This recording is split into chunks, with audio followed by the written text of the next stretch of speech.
Good morning. I'm Eric Reeser. For the third time in 4 games, the Blue Jackets found themselves in a shootout. Montreal scored twice in the third to force overtime at 3-3 last night at Nationwide. Kent Johnson and Kirill Marchenko found the back of the net to send fans home happy with a 4-3 win. Jet Greaves had 2 saves in the shootout, 29 in the win. It'll be Elvis Merzlikins between the pipes tonight as the Blue Jackets begin a 4-game road trip in Winnipeg against the Jets. You can hear it on The Fan Tuesday with coverage at 7:30. In college football, Virginia Tech has hired James Franklin to be the Hokies' next head coach. Ole Miss has given Lane Kiffin an Egg Bowl ultimatum on his future plans in Oxford, while Ohio State's Ryan Day shifts his focus to Rutgers Saturday at noon. Hear from OSU's head coach today at noon. We'll carry Coach Day's presser right when he takes the podium. This update is sponsored by Dr. Mark Levy. If you're snoring and not sleeping, call Mark Levy's office at 1-800-MORE-SLEEP. That's 1-800-MORE-SLEEP. Or visit him online at sleepbettercolumbus.com. Your morning just got more interesting. Distilled and barrel-picked for your listening pleasure. Bo Bishop, a local sports media legend. What William T. Sherman was to the Union Army, he is to Northern College football. A husband, a father, and middling youth sports coach. He's friends with Central Ohio sporting royalty.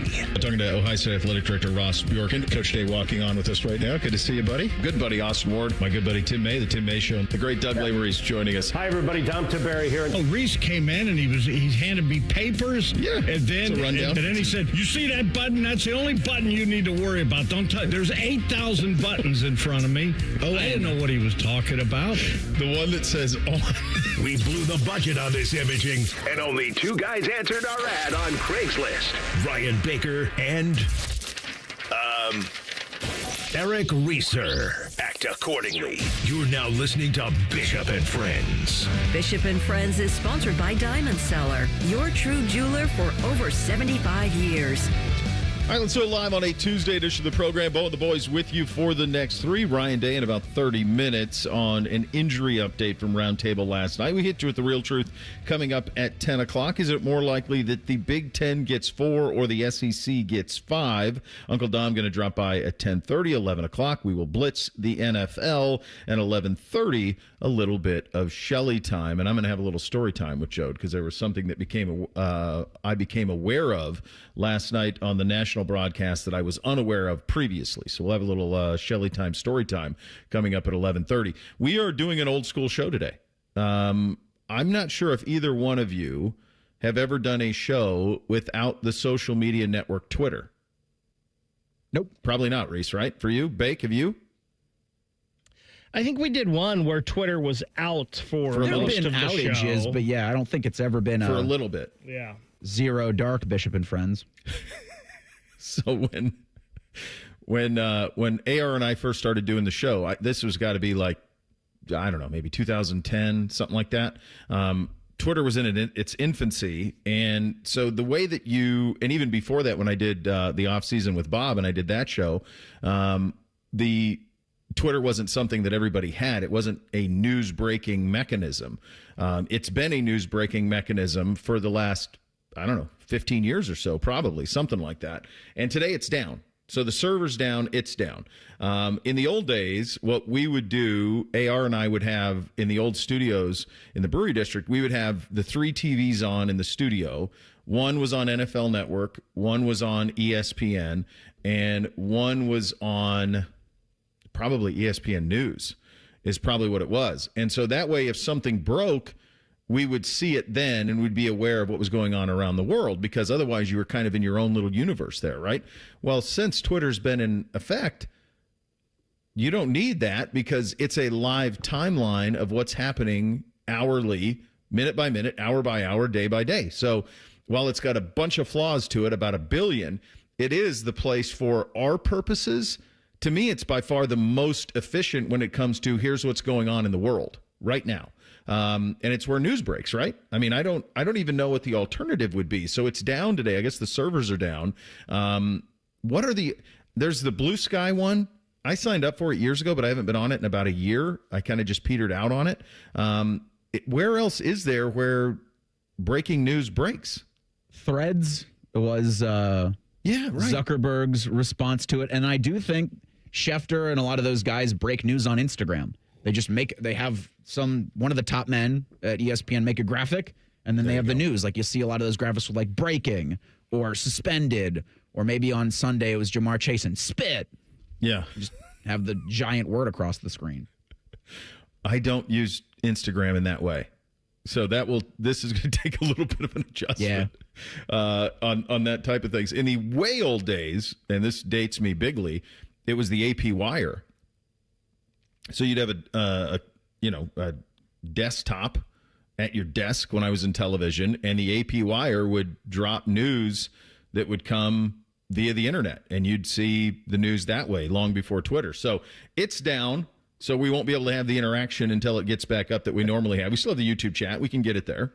Bo, I don't know why when you said in the old days. Yeah. I thought you were going to say something like Morse code or carrier pigeon. I thought you were going joke there. Pony Express. That's just what I expected. The next thing to come out of your mouth, something about Morse code. Yeah, in Montana we had the Pony Express that would deliver the news, as it were. So it's down, and so we'll still. It's probably the easiest way to interact with us is on the YouTube chat. If you have some thoughts on some of the things that are being discussed, we can do it there. We have some breaking news from yesterday. Virginia Tech is hiring James Franklin as its new head coach. This makes all the sense in the world for about 200 million reasons, but the biggest reasons to me are he is a damn good program builder and maintainer. It's a region that he is already quite familiar with in terms of recruiting. He's basically going to recruit the exact same region that he recruited when he was at Penn State. They're not as nationally a brand as Penn State, but it's the same vicinity. He's going to recruit the DMV. He's going to recruit Eastern Pennsylvania. He's going to recruit the Carolinas. That's really where it's going to be. It seems like they're pretty locked in from a monetary standpoint in terms of the money they're going to put towards their roster.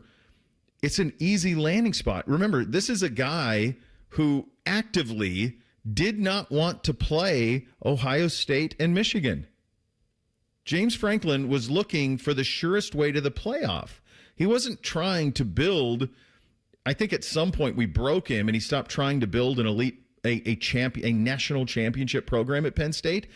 Obviously, they were all in this year and it went about as bad as can possibly be. He's not going to have to do that at Virginia Tech. Virginia Tech, man, win 10, win 9 in an ACC that's navigable. And from what I understand on the reporting on this, they gave him assurances that from a financial standpoint, they will be among the top of the ACC. So the top spenders in the ACC are Miami, SMU. I mean, those are at the top. So as long as they're in that vicinity, he's going to be just fine. And I did see something yesterday that was pretty interesting when the Twitter did exist, that in terms of decommitments after coaching change, Penn State had 17 decommits. That means kids were bought in to play for him. That's how I would translate that. I think LSU had 1 and Florida had none. So that means in those two instances, you're selling the program. At Penn State, they were selling James Franklin. And maybe that's a positive or negative, I don't know, but they were selling Franklin more than they were selling the program. I think he'll be more than fine there. Yeah, he'd always been able to get talent. Yeah. You couldn't put it together. Yeah. And that's why they'd gone through a ton of coordinators, and this makes it, for him, still a great recruiter, still, I think, a great program builder, to your point, and you can lose big games to teams in the AP top 10, and you'll still find your way to an ACC championship game, and that'll still likely have you in the hunt for a college football playoff, especially if this thing expands. Yeah. His job gets exponentially easier if that's the case for Virginia Tech. And I saw that Penn State's only going to pay him $8-9 million. So Vatek's going to give him 4 years, $8 million, 5 years, or 4 years, $10 million, 5 years, $8 million. Like, very easy for them and for him. All parties involved win, I think. I agree. I think we all kind of thought that James Franklin was going to be fine wherever he landed. Now, if your expectations, if your program is national championship or bust, you may be in trouble with James Franklin, because that's the thing. He hasn't been able to get over that top 5, top 10 hump, really, especially in a long time. But I think we all agreed he was going to be fine. I really worry about Penn State, and I understand why they made the move. I get what happened. I get the optics. I understand all of it. I really wonder if Penn State, in hindsight, is going to regret this time in their program. I was talking to a buddy of mine who's an alumnus over there, and he was saying that what he's hearing is they already know who they're hiring, and they just have to wait to make the hire, but that they're very confident in who they have. To your point, Bake, they better be. They better be, because you miss on one, and I think this is why I think it was so difficult for them to move off of Franklin, because if you miss on one, you can be Nebraska in a hurry. And Penn State's got more to sell than Nebraska, but it's a very unique job. Ironically, Virginia Tech is pretty similar. Blacksburg's an outpost too. It's tough to get to. And so there's a lot of similarities between the two jobs. I'm not saying that they're similar. I think Penn State's a top 10 job in the country, top 12, but it's a very specific person to recruit there. It's a choice to go to Penn State. I think it's a little bit like Notre Dame, honestly, guys, in that sense, in that they need to find their Marcus Freeman. They need to find that type of charisma. It's not that different going to South Bend or going to State College. They're both tough to get to. Penn State's a little easier with Chicago, obviously, but it's not terribly easier. They're very similar things, very specific things that you're selling. The other thing that's going on in the sport is this Kiffin news. So Brett McMurphy reporting that Kiffin has until the Egg Bowl, the week of the Egg Bowl, to commit to Ole Miss or not. The Athletic reported that Ole Miss gave Kiffin an ultimatum to decide if he'll be leaving the program for Florida LSU before the November 28th Egg Bowl against Mississippi State. McMurphy saying that if Kiffin doesn't meet that deadline, Ole Miss will have to decide if it would allow him to coach in the playoffs. If there is no resolution, it'll be an agonizing decision for Kiffin and the Rebels. On3 also reported that members of Kiffin's family were in Gainesville Sunday, Baton Rouge on Monday. He's in the same spot. He has done enough at Ole Miss right now that they'll name a stadium after him if he just stays there and does what he's doing right now. Like, it's Vaught Hemingway. It'll be Lane Kiffin Field, Manning Field at Lane Kiffin sideline. I mean, that's where he's at right now. If he goes to Florida or LSU, those two operations expect national championships. Ole Miss does not. It's a very different thing. If you're elite, you can win national championships at both of those places. I think LSU's the better job. 3 different coaches have won national titles there. Only great coaches have won national titles at the University of Florida. So to me, LSU's better than Florida, but I think that's going to be a real personal decision for Kiffin. I do not understand why he would leave Ole Miss for Florida. The LSU thing I can understand because the last 3 coaches before Brian Kelly all won national championships there. It's the only big school in the state. So I could understand the LSU thing. I think if he goes to Florida, it might not only be a lateral move, it might be going backwards. It's a better job. I mean, there's more money. There's more proximity to talent. You can recruit the number 1 class in the country at Florida. You can't do it at Ole Miss. I know Hugh Freeze did it once, but it's really tough at Ole Miss. You can do it at Florida. It's shocking to me. I have very mixed feelings about the Florida job because when they've won their national titles, they've had the best coaches like Urban and Spurrier. Mm-hmm. And other than that, it's been pretty middling. But it's a hell of a job. It is. I think it's a top 10 job too. So all of this stuff is swirling around the sport, and of course we're in the catbird seat with the college football rankings coming out tonight. All right, coming up next, a superstar in the making on the ice, and a calamity that I could have prevented in a big, big way on 270. We'll get to all of it coming up next. Bishop and Friends, right here on The Fan. A lot of hosts have been on our airways in the past 30 years. Some good, some bad, some really bad. Anyway, sorry for that. The Fan. 1-877 Cars for Kids. KARS Cars for Kids. Ready to get rid of that old car? Donate it to Cars for Kids. Call 1-877 Cars for Kids to reach a friendly live agent. Donation's super easy, and your car can be picked up as soon as tomorrow. Call us now, 1-877 Cars for Kids. 1-877 Cars for Kids. Donate your car today. Did you know you can donate real estate too? Would you enjoy watching a football game if the officials were paid a bonus for every flag they threw? Or a basketball game where the refs got paid for every foul they called? Okay, how about hiring a furnace and AC company that pays its technicians by the number of parts they can sell you? Hi, this is Dennis, president of Care Heating and Cooling, and today, this is how many companies operate. They call it performance pay. and it rewards technicians by paying them more for billing you more. Why is this bad? Because it abuses your trust in a technician to be treated fairly and honestly. At CARE, we've been family-owned for 31 years and have always paid our technicians by the hour for repairs. We'll show you exactly what needs to be fixed and why, and give you our low upfront cost before we start. And unlike other companies, our technicians will never be rewarded for throwing more flags. Our Central Ohio-based staff is here for you 7 days a week. CARE Heating and Cooling. Book an appointment online at careheatingandcooling.com or call us at 1-800-COOLING. When you need a company you can trust. Busy schedule? This is Ryan Krieger, and Krieger Ford has you covered. Krieger Ford offers pickup and delivery, or our mobile service van will come right to you. It's fast, easy, and hassle-free. Schedule your appointment today only at KriegerFord.com. Football season is here, and so is tailgating season. Are you ready? If not, let Columbus Car Audio and Accessories help you get the latest and best accessories for your ride. Upgrade your sound system so everyone around can hear what team you're rooting for. Add mobile video and never miss a game on the road. Add style and privacy with window tint, and avoid scraping ice this winter by adding a remote starter. Choose Columbus Car Audio and Accessories when it comes to customizing your ride. Morse Road near Easton, Main Street in Reynoldsburg, or ColumbusCarAudio.com. James Laurinaitis here for my guys at Green & Sons, the premier Kubota dealership in Central Ohio. Green & Sons has all the Kubotas you need to tackle your land and come out a winner. They have zero-turn skid steers, tractors from 18 to 171 horsepower, and also utility vehicles. My favorite is my RTV Sidekick. The best thing about Green & Sons is they've been family-owned and operated since 1970, and you will love dealing with the Green family and their winning team. Do what I did and check out Green & Sons located in Mount Sterling and Marysville, or online at greenandsons.com for all your Kubota needs. Join Rothman and Ice every Thursday at 2:30 for Gold Jacket Thursday. Presented by the Pro Football Hall of Fame. A new Hall of Famer joins the show every week, but not OJ because he's dead and probably a murderer.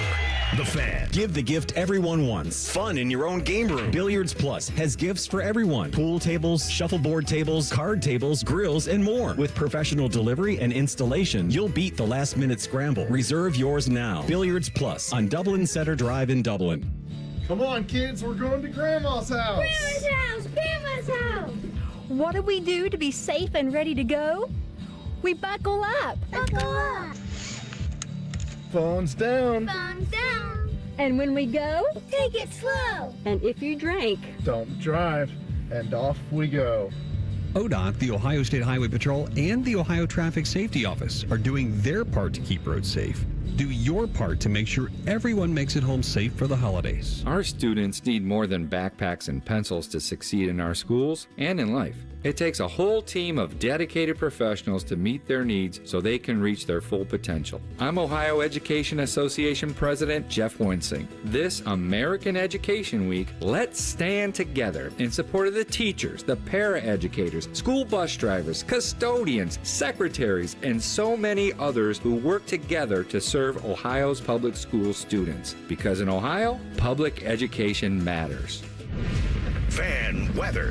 From the Logan AC and Heat Services Weather Center. Keep the umbrella handy as we have rain throughout the day today. It's going to be soggy and chilly with temperatures only getting into the mid-40s. For tonight, the rain eventually tapers off overnight with our lows down into the upper 30s. And then for Wednesday, it's more sunshine as we have mostly partly cloudy skies and highs in the low 50s. For The Fan, I'm meteorologist Meredith Garfalo with the 10 Weather Impact Forecast. Hold on to your butts. Rivalry Week is coming. Sponsored by your Central Ohio Toyota dealers. Starting on Monday, we get you ready for, The Fan. The best hair on the air. You're listening to Bishop and Friends. Hey, it's your Uncle Bo here. Get ready to play, win, and celebrate big at Eldorado Scioto Downs, your ultimate Caesars Rewards destination. With Caesar Rewards, you'll earn rewards every time you play, stay, dine, or shop. Not just here, but over 50 Caesars Rewards destinations across the United States. From unforgettable getaways to incredible culinary experiences, members enjoy exclusive perks and benefits that make every visit worth it.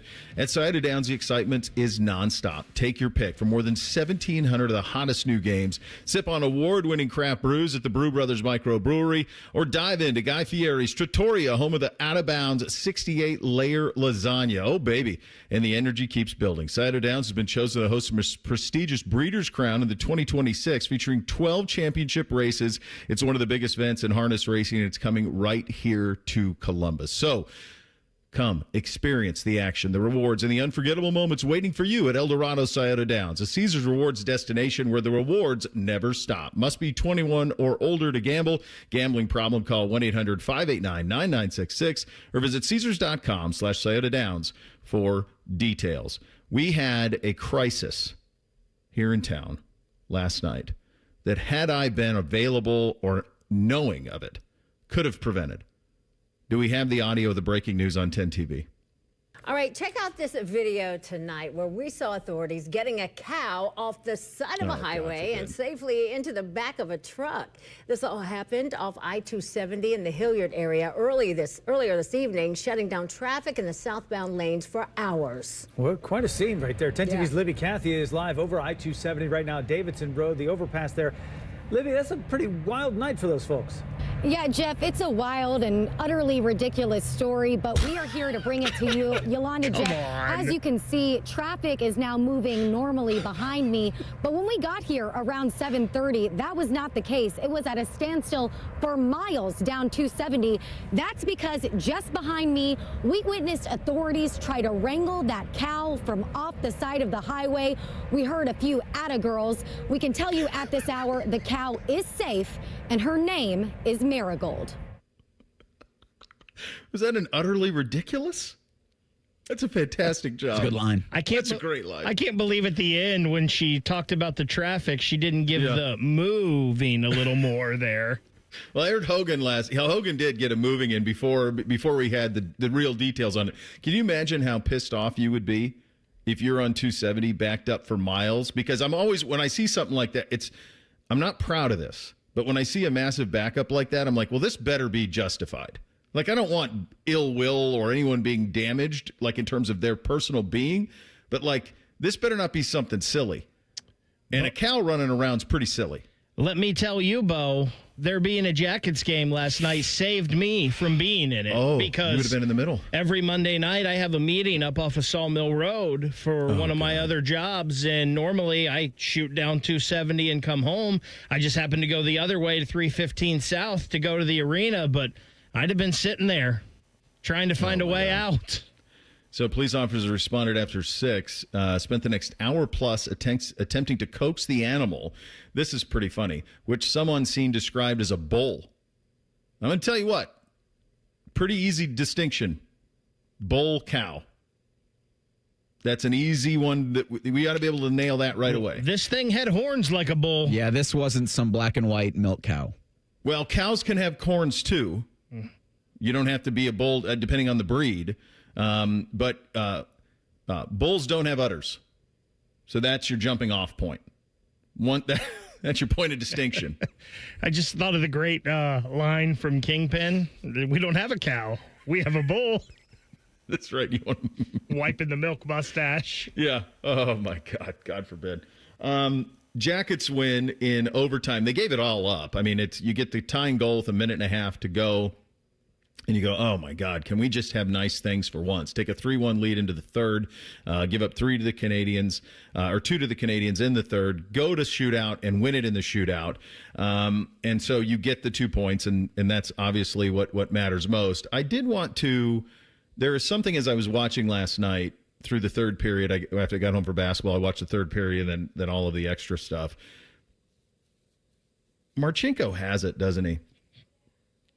He really has that charisma. Spades. It's not just the talent. There's a charisma to him. There's a juice to him. He feels like a star. I know that Zach is a star, but there is something that's magnetic about Marchenko that to me feels a little. I don't want to put this on him. There's a little Panarin. There's a little extra juice to him, and if he continues on this pace, which is astronomical. We were curious if he had another gear to him. He feels like he's got superstar written all over him. I think you're absolutely right, and it amazes me just the step he has taken this year because he was so good last year. Mm-hmm. He was one of the best forwards in the game last year, and not just offensively. Like he's probably a top 10 two-way forward right now. Mm-hmm. The way he's playing defensively too, and he does remind me. You mentioned Panarin. It's funny. He reminds me of Panarin in the way that he always wants the puck back because he wants to score. Mm-hmm. He always, he is a dog on a bone trying to get the puck at all times, but he seems like he's faster this year. He just gets it. I love that they've got Fantilli on that line now because it seems like, and this is no offense to Sean Monahan because Sean Monahan is a great player in his own right, and he's kind of looking for some wingers right now, but Fantilli and Marchenko can think the game at the same speed. Sometimes there's a difference between playing the game at the same speed physically and then also mentally, and they kind of get it and do that together. Yeah. It's pretty impressive, and he's got a chance tonight to tie the Jackets' all-time point streak. He's at 12 games right now in a row that he's got a point, and he tied Cam Atkinson last night for second.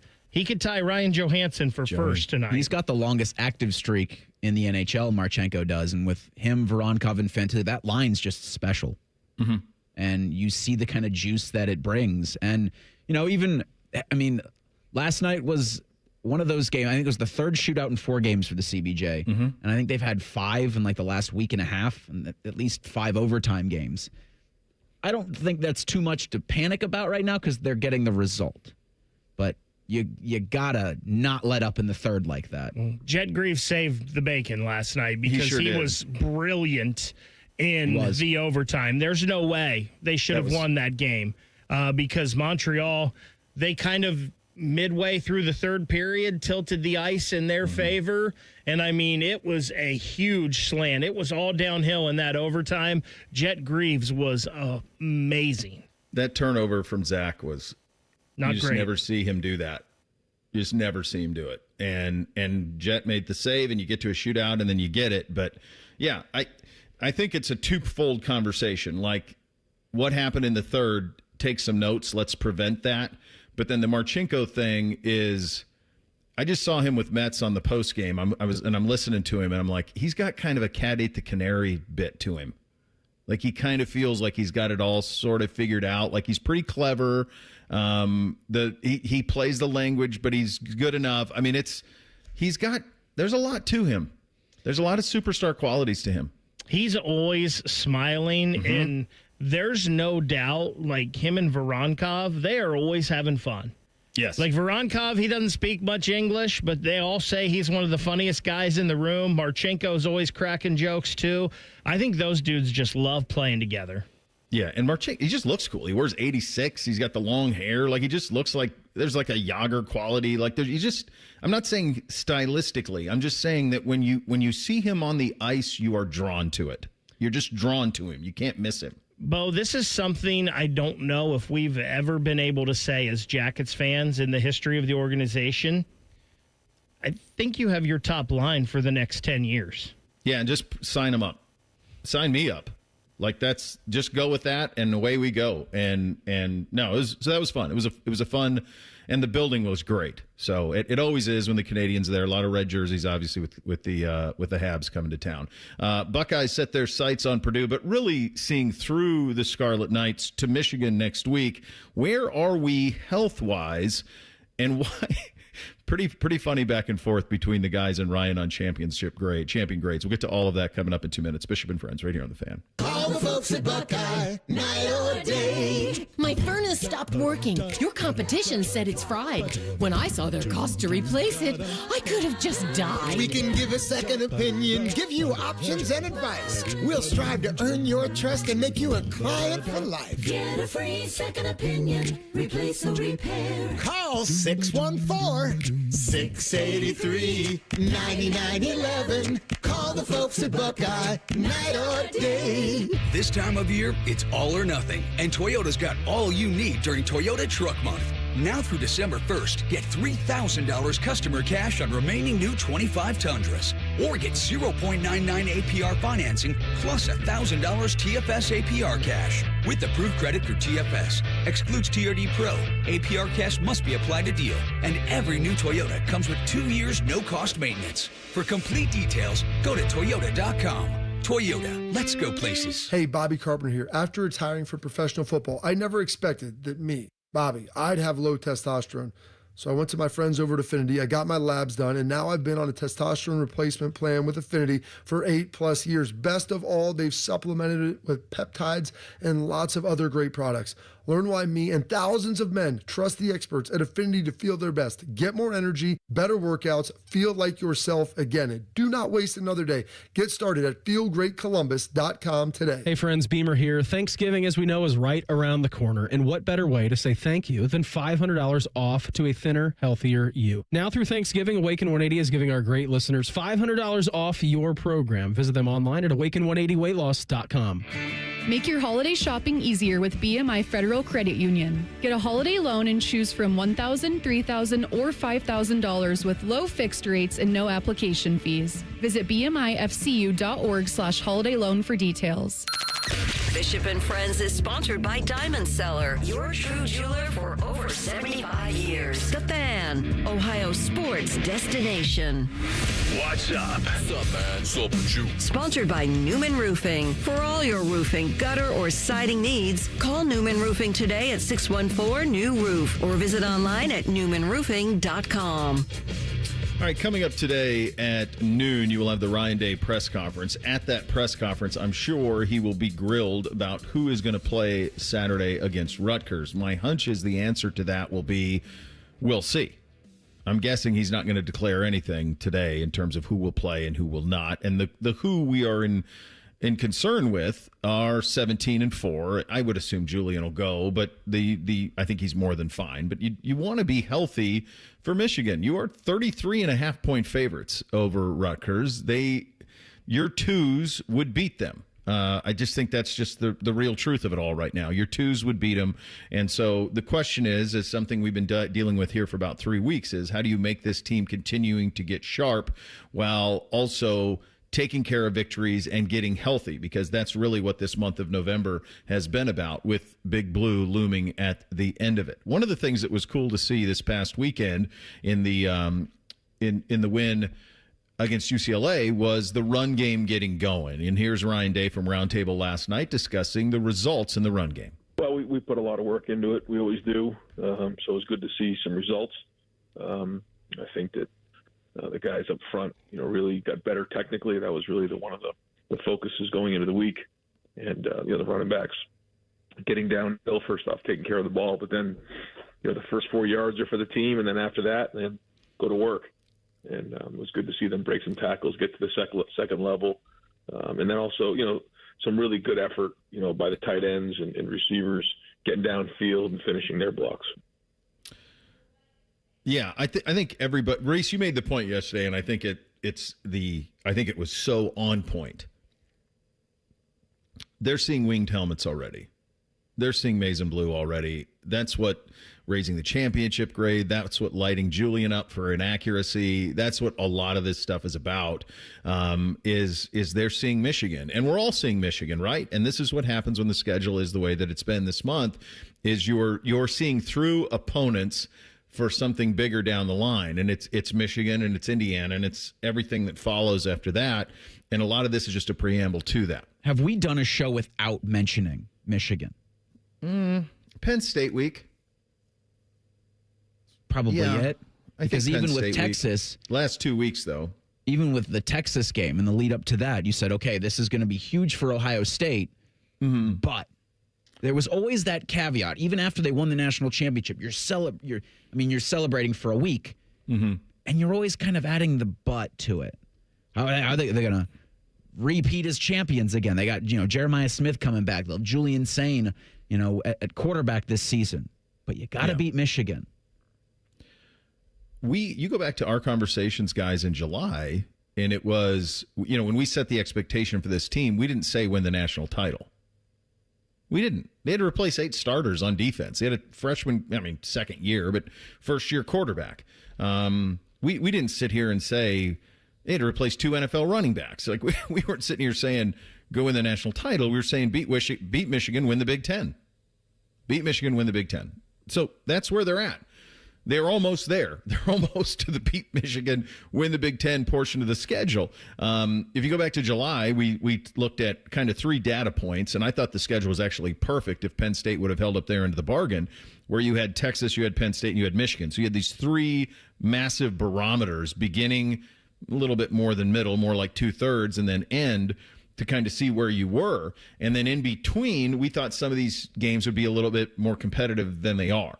And I think that's led to kind of where we are. And I think that's what leads to Ryan raising the champions grade. He was asked by the fellas about rating it and making it the standard. Here's his answer. It's hard to grade out as an offensive lineman, closer to 90%, which is, what some of our guys did. And same thing on defense. It's just not easy to do. But where we're going and what we're doing, we have to do that. And so the coaches have been critical with technique. They've been critical with effort to making sure that, we're playing our best football down the stretch. So, we up that because that's the way it's going to be, man. We got to be on our game. It could come down to one play. So, even if somebody maybe misses being a champion by a play or two, hopefully they realize that, it could be the play that makes or breaks the game down the road. You can hear it in his voice, can't you? Like, he seems to me, I mean, this is amateur psychologist, but to me it seems there's a tone to him there's a serious tone. I mean, they won 48-10. They're 30-some-and-a-half point favorites this week.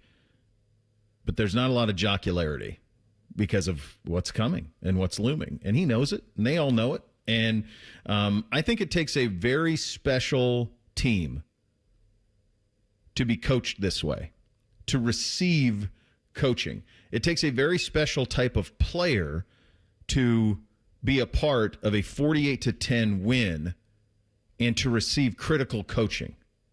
This is what you didn't do right. Well, hold on, coach. We won 48-10. Like, it takes a special player. Like, think about saying 80% completions. What was he this weekend? 74? Yeah, I believe that's correct. Yeah, and he got ripped on national television. And he looked pissed. The worst we've seen all year. Yep. No, he got ripped. I mean, multiple times he got ripped. And I think a lot of it had to do with the ankle. I think that's why the inaccuracy. I think it had more to do with that. Maybe there was some miscommunication on the end. But once the ankle happened, he wasn't quite as accurate as he was because his platform was a little And bit I don't off. know if this has been mentioned enough, but he took a couple shots where you're like, what are you just going to let him run through the quarterback like that?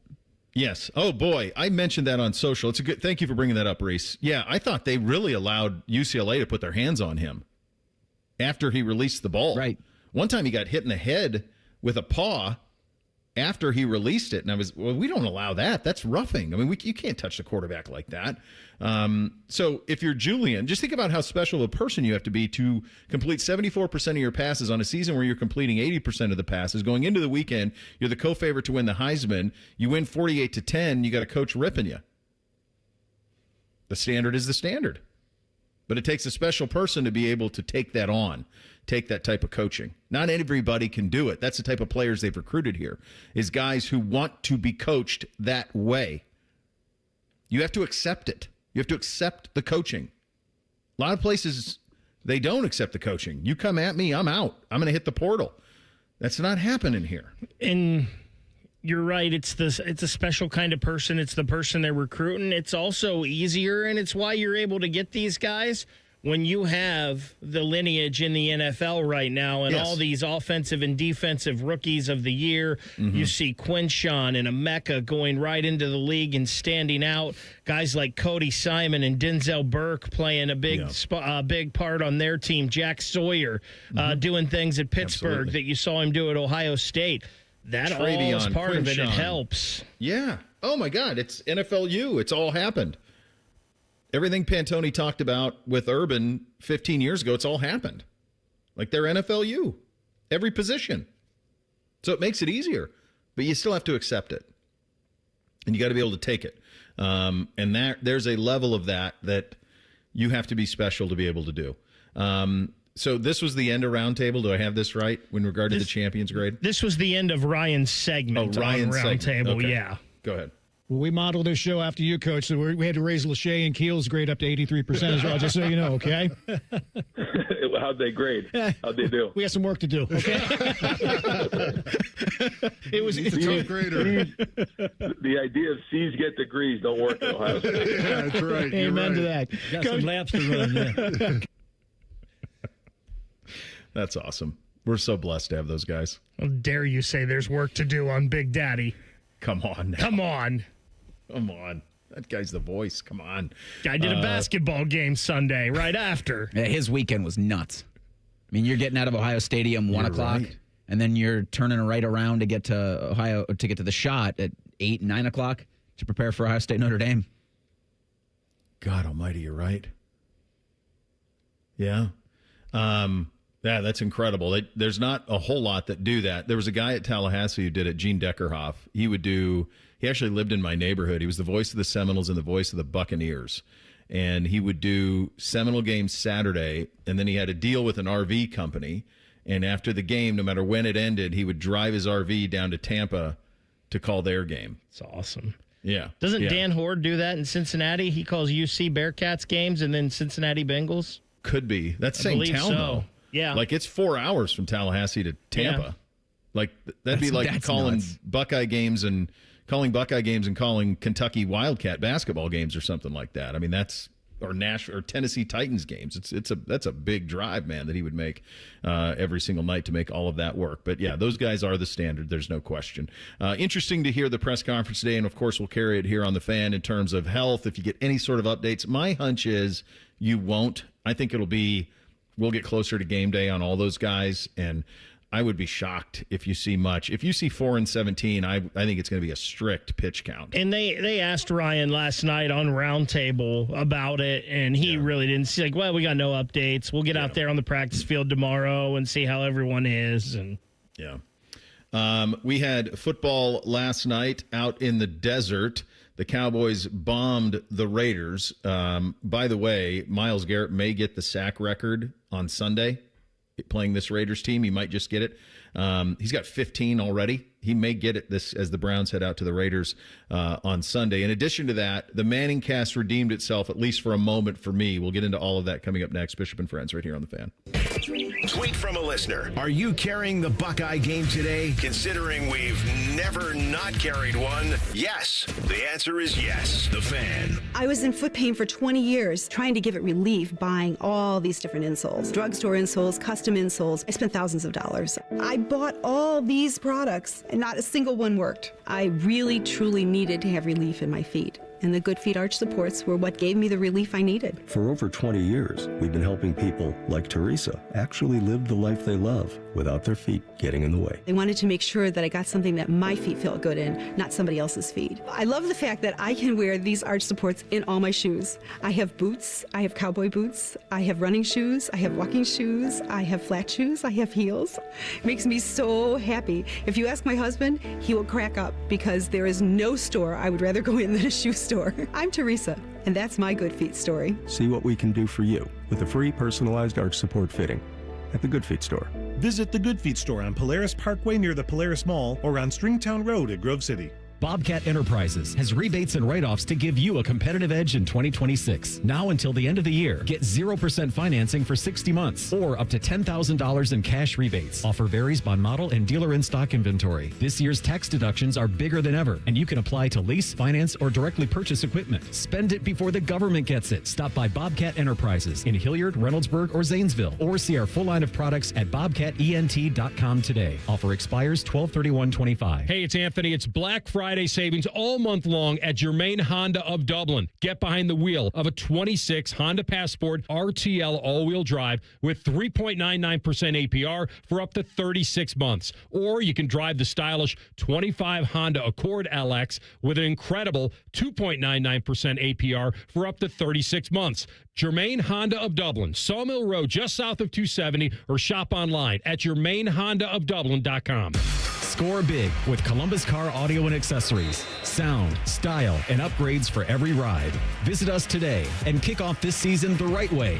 Columbus Car Audio and Accessories. Drive it, show it, rock it. Give the gift everyone wants. Fun in your own game room. Billiards Plus has gifts for everyone. Pool tables, shuffleboard tables, card tables, grills, and more. With professional delivery and installation, you'll beat the last-minute scramble. Reserve yours now. Billiards Plus on Dublin Center Drive in Dublin. Call the folks at Buckeye, night or day. Hi, this is Max with Buckeye Heating, Cooling, and Plumbing. Winter will be here before you know it, and that means it's time to get your heating and plumbing systems maintained. Our True Comfort membership is designed to keep things in tip-top shape. Thank you for letting us keep your home comfortable and plumbing worry-free. And when you need us, call 614-683-9911. Call the folks at Buckeye, night or day.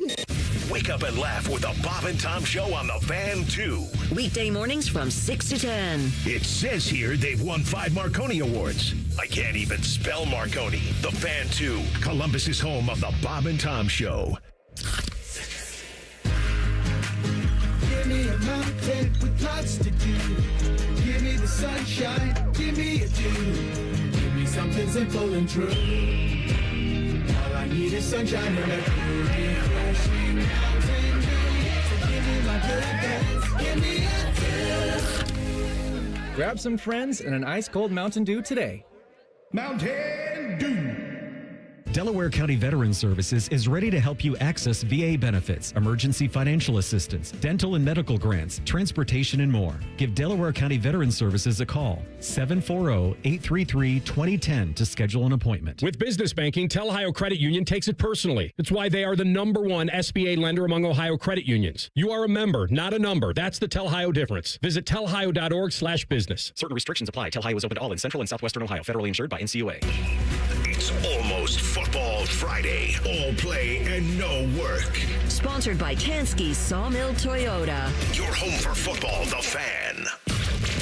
If you love a good pie analogy, think of the cap as a pie, and once you take out one piece, there's less left for the next guy. then this is the radio show for you. You're listening to Bishop and Friends. Hi, it's your Uncle Bo here.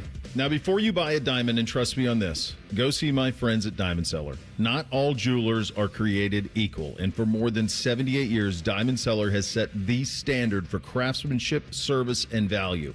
Their in-house jewelers and gemologists work together to make sure every diamond is brilliant as the person you love, all backed by their guaranteed best price. They don't just sell rings, they build relationships that last generations. This holiday, shop where I shop. Diamond Seller, true jeweler, trusted for over 7 decades. Visit diamondseller.com for more. It wasn't a fun Monday night football game, but as I'm watching this game and I'm thinking to myself, I had both up. So I had the hockey on, I had this on.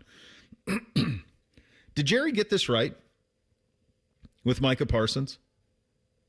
So record-wise, not yet. They're 4-5-1, right? But he's got 2 stud receivers. He's going to have to get Pickens signed up, but he's a stud. He's got a really good quarterback. Now, the Raiders suck, so I acknowledge that. He's got a pretty good back. They used some of the bounty in exchange for Parsons to get Wilkins, who was great last night. They got Frank in the Clark in the trade. They're going to have 2 1s. Theirs and Green Bay's. He can buttress that defense. I mean, they're not going to win anything this year, but they can buttress that defense in a hurry, and he'll have 2 receivers, studs in his prime. He's got a big-time quarterback, pretty good ground game. You had 2 first-round picks. If you hit them on defense, it's not crazy to think that this might actually just work out for them. Not this year, but maybe next.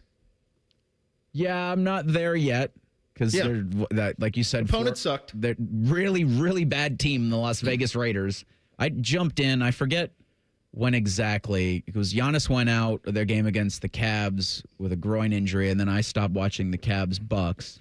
What'd you think of those unis? I liked them. Yeah. Just don't do them again, I guess. They're fine for the one-off, like, city edition things. But I thought I was in the wrong feed at first. Like, I was like, do I need to reset Peacock? Because this isn't right. This isn't the Cleveland Cavaliers. It was. Yeah. So Las Vegas is so bad that I can't make anything of Dallas right now. It's fair. And I don't know.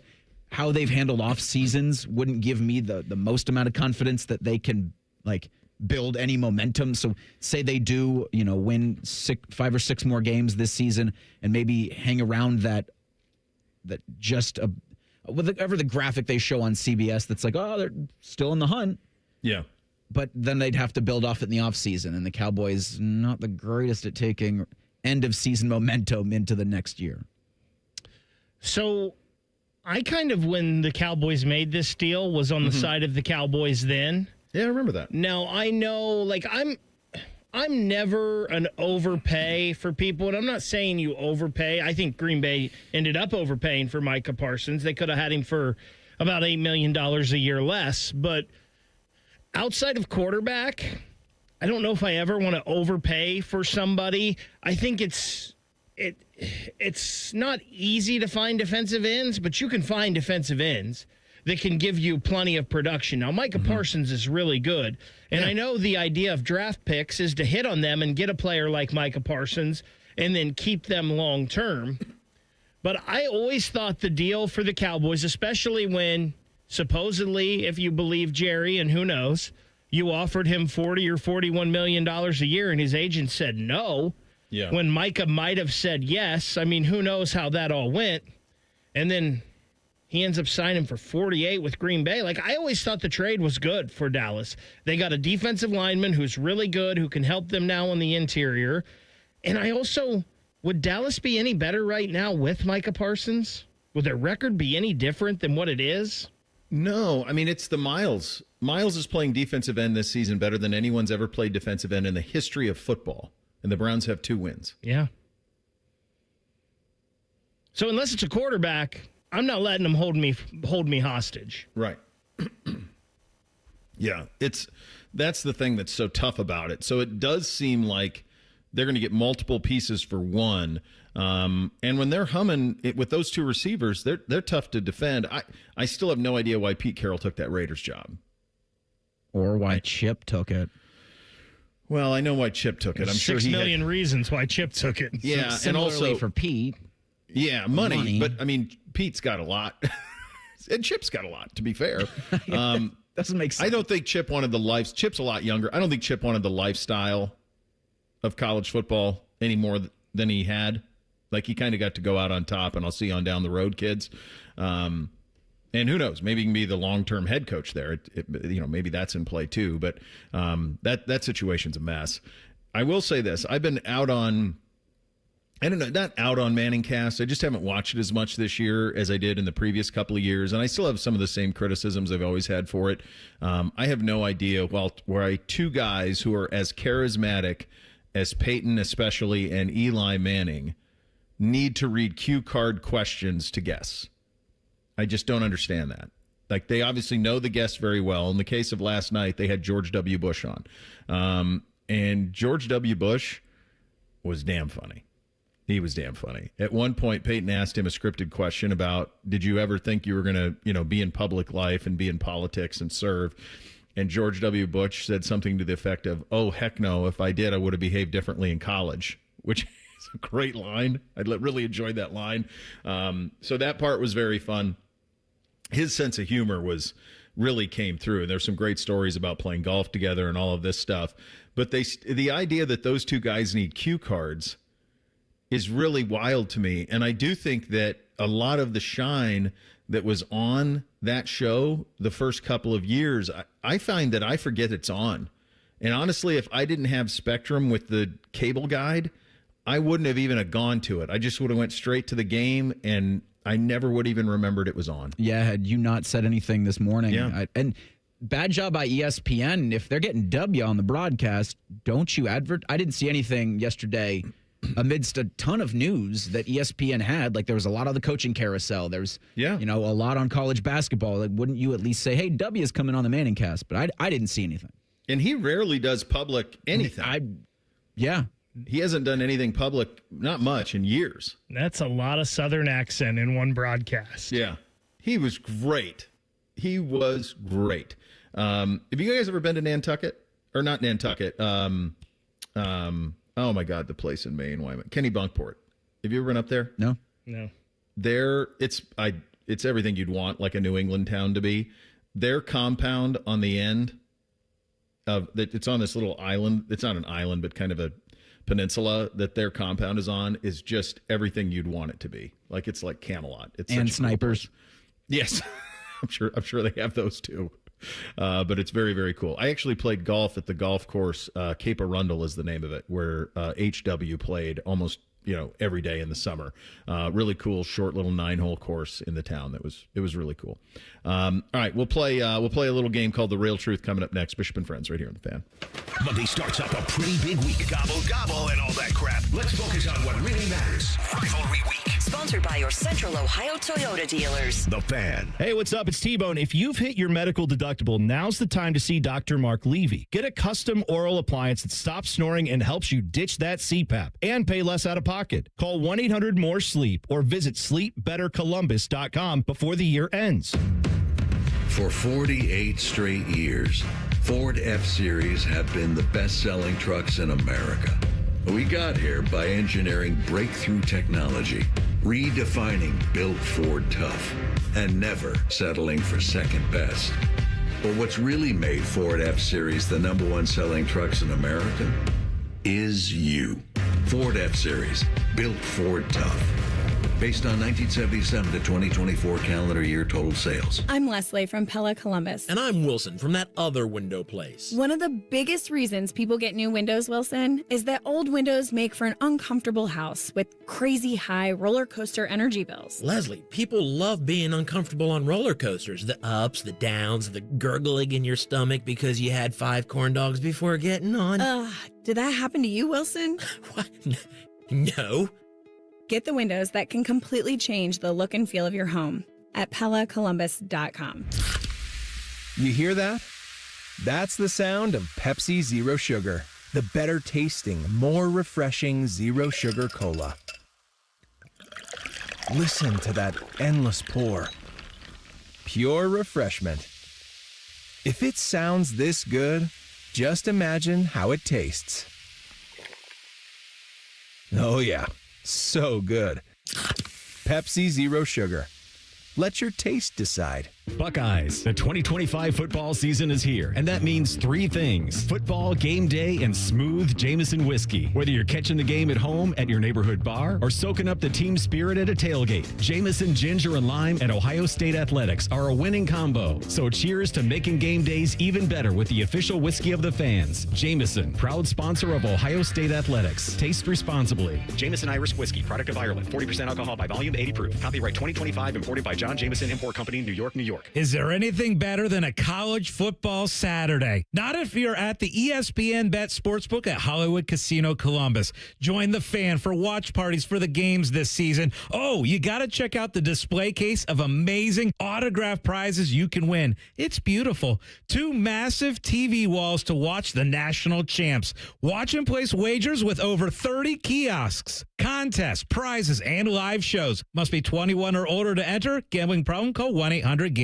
Make your list, check it twice, and shop smart this holiday season. Open a Visa at Kemba Financial Credit Union and add some jingle to your wallet with $150 cash back after your first $1,500 spent within 90 days. Apply at Kemba.org. Restrictions apply. Offer ends 12/31/25. Lights are going up, snow is falling down. There's a feeling of goodwill around town.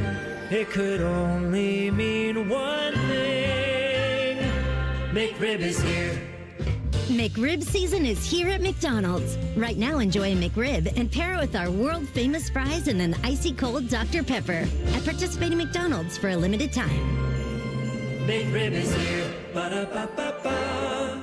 It's a great feeling doing business with John Hinderer Honda. It's Happy Honda Days at John Hinderer Honda. Get 0% financing for 60 months on any new Honda Accord in stock at John Hinderer Honda on Route 79 in Heath or HindererHonda.com. Buy a vehicle and we'll donate a Thanksgiving dinner to a local family in need. Restrictions apply. 0% to well-qualified buyers. Can't combine offer. See dealer for details. It's 12/2/25. It's a great feeling doing business with John Hinderer Honda. Give the gift everyone wants. Fun in your own game room. Billiards Plus has gifts for everyone. Pool tables, shuffleboard tables, card tables, grills, and more. With professional delivery and installation, you'll beat the last-minute scramble. Reserve yours now. Billiards Plus on Dublin Center Drive in Dublin. Hey folks, it's Austin Ward, and Thanksgiving is approaching quick. Still plenty of time to get your Awaken 180 consultation on the calendar to receive your $500 off. It's a thank you from Awaken 180. No, you don't need to start the program right before Turkey Day. Simply have your consultation now and be ready to start the Monday after. 4 weeks before the new year, and with results like mine, you could be down 27 pounds on your way to dropping 50. Fast results, and now with $500 off. Online at awaken180weightloss.com. Hey, what's up? It's T-Bone. Don't let your insurance benefits go to waste. End the year sleeping better with Dr. Mark Levy's oral appliance. No mask, no noise, just results. Hurry, deductibles reset soon. Call 1-800-MORE-SLEEP or go to sleepbettercolumbus.com today. Broadcasting from the Lindsay Honda Studios. Honda makes the cars. Lindsay makes the difference. Visit lindsayhonda.com. WBNS-FM, HD1 Columbus. Good morning. I'm Eric Reeser. The college football coaching carousel continues to spin. On Monday, James Franklin landed at Virginia Tech. He'll be formally introduced on Wednesday. As for Lane Kiffin, Ole Miss gave him an Egg Bowl ultimatum amid reports from interest from LSU and Florida. Kiffin needs to commit to the Rebels on or by November 28th, or the school might not let him coach in the college football playoff. The third set of CFP rankings will be out tonight at 8:30. Ohio State looks to remain the top seed in the playoff bracket projection. OSU's Ryan Day is going to hold his weekly press conference today at noon. His team's going to host Rutgers Saturday at noon. In the NFL last night, the Cowboys beat the Raiders 33-16. Las Vegas will host Cleveland Sunday at 4:25. Shedeur Sanders will start at quarterback for the Browns. And in the NHL, the Blue Jackets beat the Canadiens 4-3 last night in a shootout. Columbus is going to play in Winnipeg tonight at 8 o'clock. You can hear CBJ Hockey Tuesday right here on The Fan, Ohio's sports destination.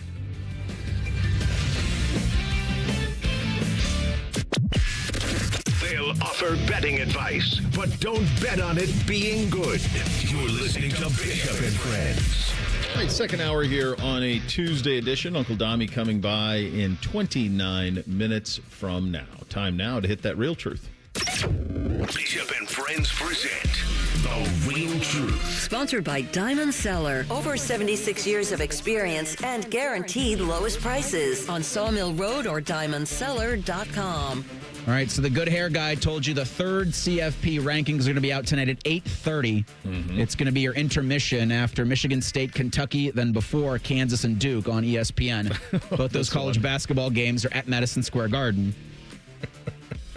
This is always one this one's ridiculous because you just have to wait for the games to end, and college basketball games last 4 minutes, take 2 hours. I mean, this is the one I like the least of all the ones they do. What a couple days for Madison Square Garden, by the way. What they have? Big time hoops matchups. We got WWE there last night. John Cena's final appearance at Madison Square Garden. Oh, it was big time. Your boy was there too, wasn't he? Who's my boy? Scattaboo? Yeah. Oh, I'm going to talk about that later. Okay. All right. Very good. Well, do you want me to do it for the real truth? Or you want me to save it? Well, let's go ahead. Let's do it since we're talking about it. The Giants are mad at the Giants should be mad at Cam Scattaboo for participating in a fracas Monday night on Raw. Is that the real truth? So I didn't see it. Bake, can you describe what happened? So I actually just saw it right before we talked about it because I was at the Jackets game last night, but there was some Giants front row. Cam Scattaboo was one of them. They got in an argument with one of the wrestling factions, and Cam pushes the guy and knocks him down to the ground, and then Cam gets pushed back. And he's in a walking boot and out for the year. I just think, if I'm the Giants, I don't think there's anything more perfect, by the way, than Cam Scattaboo participating in WWE. I think that's brilliant, and there might be something there post-playing career. Yes. But, man, when you're out for the year injured, I know it's play fighting, but he literally got pushed. I'd be a little worried about that if I'm the Giants. Okay, so the real truth is if you're the Giants, yes, you are. Not on a scale of 1 to 10, Matt, I think you're like a 6. But you're probably, somebody in management is like, hey, dude, let's not be dummies.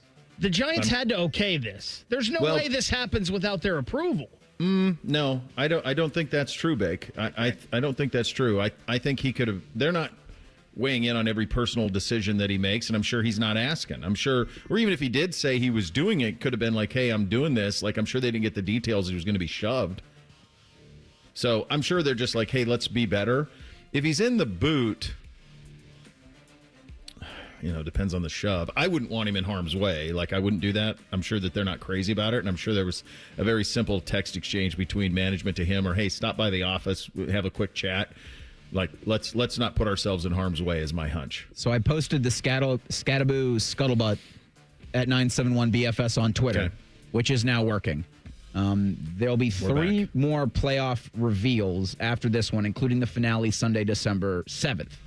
The SEC is a lock to get 5 teams into the CFP, while the Big Ten will get 3. Is that the real truth? I don't think it's a lock, but I think it's now I think it's very probable.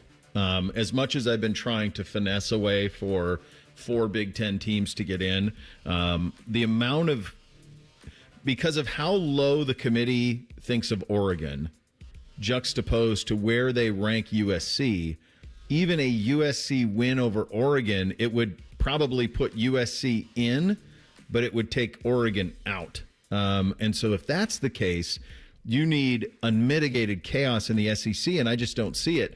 I am having a hard time seeing a scenario where the SEC isn't going to get 5, and I think it's utter nonsense, but I think they're gonna. I think Texas A&M is going to get in. I think they're pretty much automatic at this point at 10-0. I think they're automatic. I think Georgia's in. Ole Miss would take just an unmitigated, even a loss in the Egg Bowl. I still think they're going to get in. So I think those 3 are in. Oklahoma, Bama, Vanderbilt. So that's 6. All they need is 5 of those 6 to be 10-2, and I think they're going to get in. And I think where they have positioned Vanderbilt is very interesting. It almost gives them cover. The only thing that would take them out of the 5 game is if somehow the Big 12 gets 2. And I was trying to find a way that the Big 12 gets 2, and the only way I can think of it is if BYU wins out and beats Texas Tech in the Big 12 championship game, because the committee does like Texas Tech a lot. So then potentially you could see 2 Big 12s, which would take the 5th SEC out. But I've kind of given up hope that the Big Ten's going to get 4. I think the Big Ten's locked in at 3. I kind of agree that the Big Ten is locked in at 3, and I've kind of felt that way for about 3 weeks now. I think, what was it that week that Iowa lost to Oregon, and then Washington lost as well? I was like, well, there goes 4 for the Big Ten. It's not impossible. There's one more. Yes, we're not even. I know. I don't think it's a lock for the SEC either, because I'm not sold Vanderbilt is going to get in at 10-2. They might. I'm not sold on that. They're 6th though right now, Bake. I understand. I get it. They're the 6th one. I just don't. So you got to get losses. Where are the losses going to come? Well, Oklahoma plays Missouri and LSU still, so it's not a guarantee that they're going. And here's the thing. If we do not want that many SEC teams, what we need to root for, I feel like, is Bama, Georgia in the SEC title game, which it looks like it could be if A&M loses to Texas. Mm-hmm. And then you need A&M. You need Bama to lose in the, whether it's A&M or Georgia, you need Bama to lose in the SEC title game. You need Bama to lose in the Iron Bowl, which isn't bloody likely, but that's really what you need. Because if Bama gets to the SEC title game and they would pick up their 3rd loss, their losses would be to Florida State, which is brutal, Oklahoma, and an SEC title game loss. That would be... Well, they kept them out last year. Like that. Yeah. So that would be the kind of the path. You need Bama to lose to Auburn. And then I think maybe not. But you need some chaos in the SEC because it's set up right now where they're going to get 5. Michigan and USC will leave the Big Ten in 10 years. Is that the real truth? No, they won't.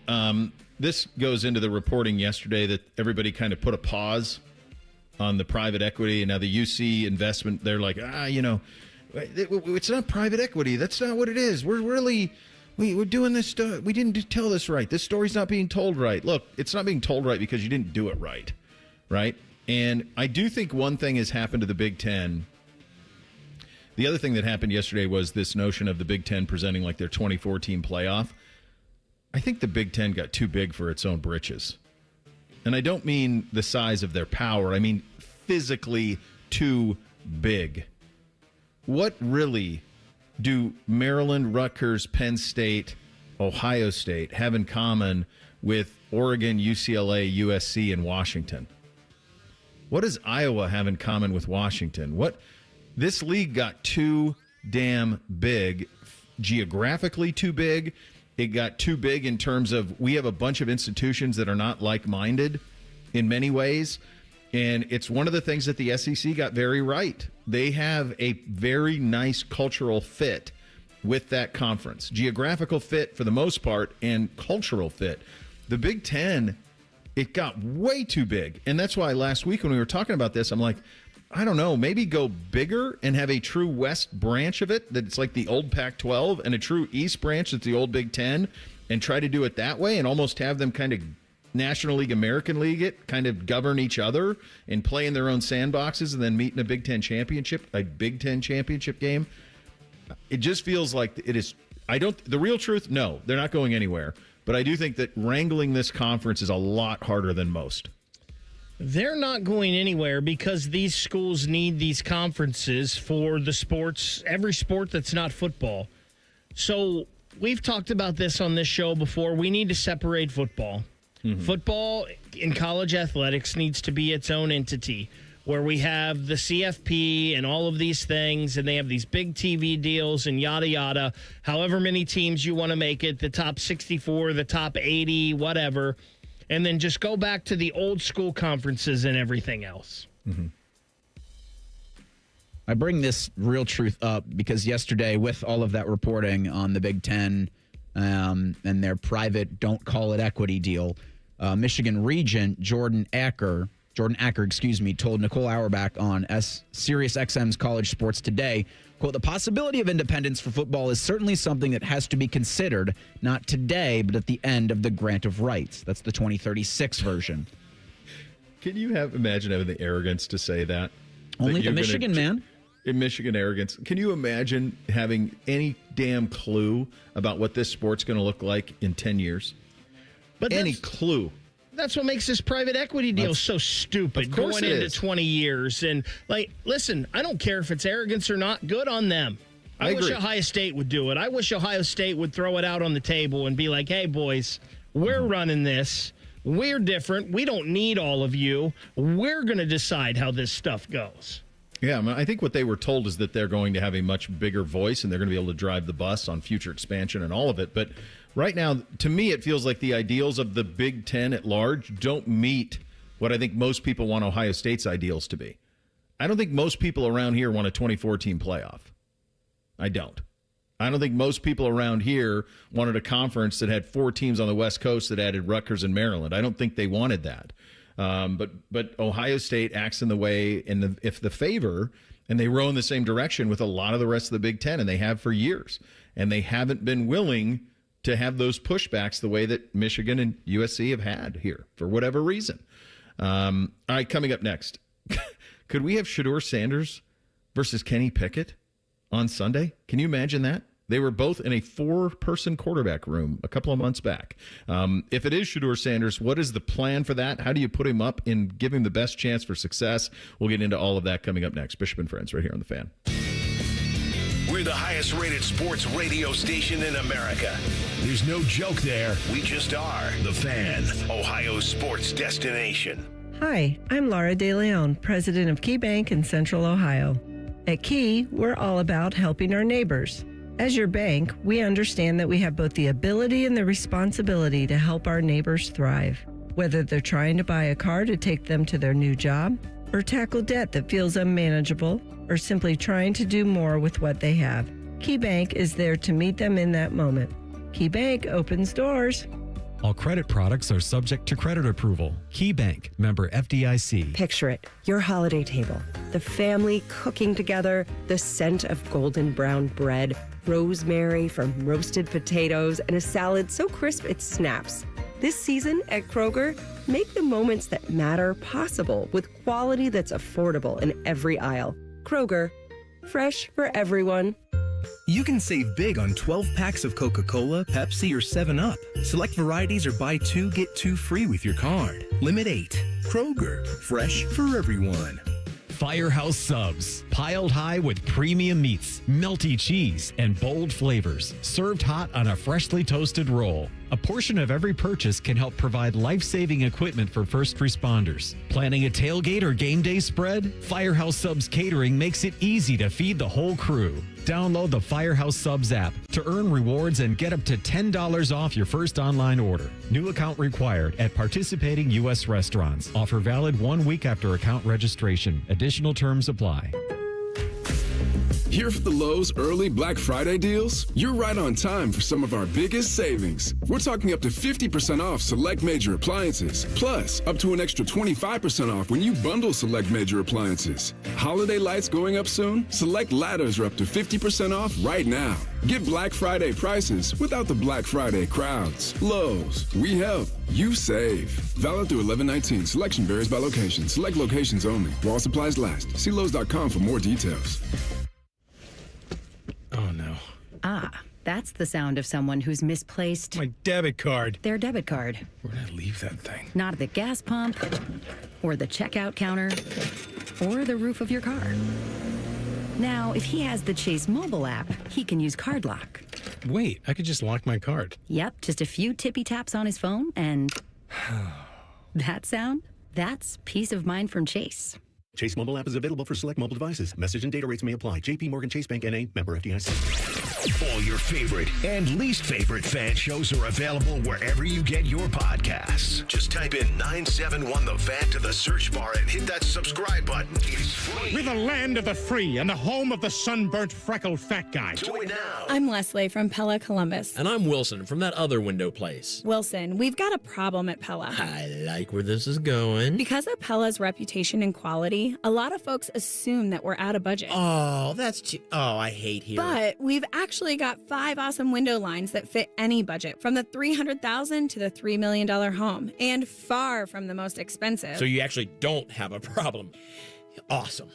Get the windows that Columbus homeowners rated the leading window brand at PellaColumbus.com. Hello, it's John Kozik, founder and president of TurboTrack Realty, and I buy houses as is fast for cash. Call me today for an all-cash offer on any of your properties, and we can close within days at 614-470-2000, 614-470-2000. Do you own a property that's outdated and needs thousands of dollars in repairs? Great, I'll buy it. Give us a call today for an all-cash offer at 614-470-2000, 614-470-2000. Would it be convenient for you if you could simply take what you wanted and leave the rest behind? Great, I'll buy it. I buy vacant properties, inherited homes, divorce situations, death in the family, apartment buildings, rental portfolios. I even buy my tenant won't pay me the rent houses. Call TurboTrack Realty today for an all-cash offer and speak with one of our friendly staff members at 614-470-2000, 614-470-2000.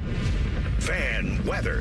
From the Logan AC and Heat Services Weather Center. Keep the umbrella handy as we have rain throughout the day today. It's going to be soggy and chilly with temperatures only getting into the mid-40s. For tonight, the rain eventually tapers off overnight with our lows down into the upper 30s. And then for Wednesday, it's more sunshine as we have mostly partly cloudy skies and highs in the low 50s. For The Fan, I'm meteorologist Meredith Garfalo with the 10 Weather Impact Forecast. Starting Monday, it's rivalry week. We call it that because the Buckeyes play a very annoying team from Michigan. Clever. Sponsored by your Central Ohio Toyota dealers. The Fan. The final season of Yellowstone might just be Bo's dad live on YouTube. What's the difference anyway? This is Bishop and Friends. And we are proudly sponsored and brought to you by our great friends at Diamond Cellar, your true jeweler for over 78 years. Buckeye Jewelry starting at just $99. Sawmill, Easton, check them out. They'll take care of you. Tell them I sent you. Look, this could. This was not on my bingo card. It was not on my bingo card. That it's potentially this Sunday in Las Vegas. Shedeur Sanders potentially against Kenny Pickett potentially. They were both. They were both in the same quarterback room, that four-headed quarterback room they had through much of training camp. The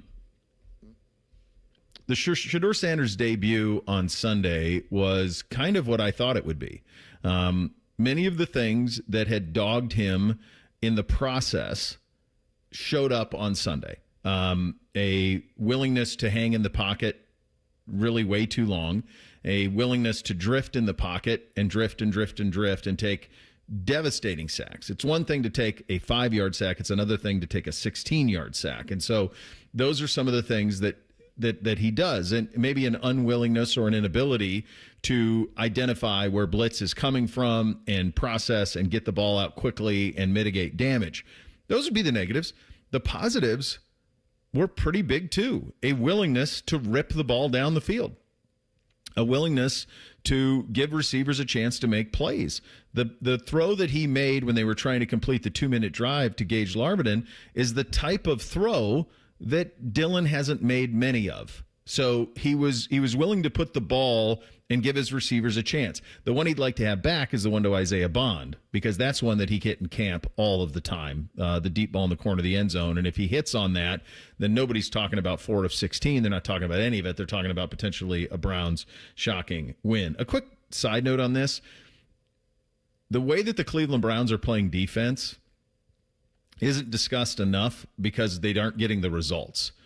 But it should be probably talked about more. Carson Schlesinger probably should be in the running for All-Pro, not All-Rookie, All-Pro. He had 2 plays in the game on Sunday that were supernatural, and both on Derrick Henry. One where he stood him up in the hole, and another one where he kind of got him from the side, and Henry couldn't go through it. You rarely see that with Derrick Henry. And then Myles Garrett, and this is not hyperbole. Are you guys aware of how many tackles for loss Myles Garrett has already this season? Not the exact number, but I'm going to assume it's 20. I was going to say it's about 25, I think. So last year he led the NFL in tackles for loss with 22. He's got 22 already. You said it perfectly. He's playing better at that position than anybody else in the league. Ever has. He has 15 sacks. 15. And maybe better sacks. than anybody is playing at their respective position. Yeah, if they had a winning record, he would be in the MVP. Yeah. And Myles is obviously playing how he's playing, and he's playing great. The rest of that defensive line has been really good too. And if you had a lot of different moving parts. Malik Collins, Aiden Huntington, Mason Graham, like these guys have all been playing well. And I think the defensive tackle position, how well they've been playing there, has really helped free up things for Myles. Not taking away anything that what Myles is doing, but those D tackles have been so good that really helps. I don't know if he's really ever had that before. Not to this level. Not to this level, I think. No, I think their overall depth on the defensive line is better than it's ever been. And Schlesinger's been awesome. He's awesome. Yeah, he's been spectacular. It also goes to tell you that when people tell you defense wins championships, they're full of it. You can only go so far with it, right? They have 2 wins, and they have a defense they had a defense that had 10 tackles for loss and 5 sacks and scored a touchdown, and they lost. Lamar threw 2 picks, and they lost. This is a scoring league. It's a weapons league. It's a scoring league. And if you can't do that, then defense is lost. That's just the reality of it. So let's get back to Shedeur. I addressed this yesterday, but I do think it needs to be reiterated. There are 2 things that have happened during the conversation around him. One is just ignorance, and the other is just not genuine, disingenuous. Number one, the ignorant part, the idea that second backup quarterbacks or third and fourth string quarterbacks would get first team reps. Really, even in training camp, you would never get them. Third, fourth string quarterbacks don't get first team reps at all in training camp. And in the season, backup quarterbacks don't get first team reps. And this isn't me talking about it. This is guys who have been backup quarterbacks talking about it. It was hilarious yesterday to see like all of the backup quarterbacks that they're like prominent backup quarterbacks in the league, like Josh McCown, Dan Orlovsky. His name's escape me, but he does Mid-American Conference broadcast on ESPN. Like all of these guys just saying, yeah, this is how this works. It's just ignorance. Like the people who talk about the league and the people who cover it, like to not understand how practice works in the NFL is crazy. I mean, you get like 30 reps a week at quarterback. There's no time for this. Like, the notion that he was done a disservice by not getting first-team reps is utter nonsense. So then the other part is disingenuous, and that's the former players, because they know better. So when you see former players on these shows talking about how he should have got first-team reps, that's just disingenuous. They know better. They know how the NFL works. They're doing it for clicks because he's the most popular college football player in the draft, or certainly one of them, and everybody knows who he is. And certainly when you talk about him, it's rewarded in terms of the social media bounce. None of this is his fault. This isn't his fault. None of it. But that's just kind of the backstory on all of this, the way it's all gotten spun really out of control. So what happens this week? Well, Dylan's in concussion protocol, and we'll probably know more on Wednesday when Kevin Stefanski talks again. He was available yesterday and gave his thoughts on Shedur's debut. Let's have a listen. Yeah, I think it's all positive. You're constantly learning as a young football player, constantly learning as a quarterback through all reps. We talk so much about mental reps and those type of things, how important they are. So all those physical reps, I think, add up and will only improve as he continues to get turns. He got the reps question yesterday. Here he is. Here's Stefanski on if he would have given Shedeur first-team reps. It's important that you do what you think is right for a football team. The development of our players is constant. It doesn't happen just in one drill or in one practice or one meeting. So we trust our guys. We trust our backup players to be ready to go, and Shedur's ready to go. Obviously, I know he wants to play better. I want to coach better, all those type of things, but that just comes, that'll come through work. That's where it will come. I do hate that this has come I feel like Dylan Gabriel is taking a lot of slings and arrows on as like he was the bad guy in all this for just showing up, doing his job, and all of those things. And it stinks that this is a concussion situation that may lead to this. But I do want to see Shedeur play. And when we went through the draft process through the combine, the thing that I kept going back to was there wasn't a single evaluator that didn't have him going middle of the second round at worst. And a lot of people had him going even higher than that. But there was some disconnect between that and how NFL teams viewed him. But we've seen Dylan Gabriel play quite a bit. And I do think for the Cleveland Browns, the number one job this season is to see if they have to address quarterback again this offseason. And I think you need to see Shedeur play a little bit. And he does need to get a week of prep and building an offense around his strengths and trying to mitigate the weaknesses. And I want to see what that looks like. And he is an incredible natural thrower of the football. He has an ability to layer the football that is absolutely elite. I'd like to see that on Sunday and see what it looks like with a full week and with an offensive game plan built around his skills.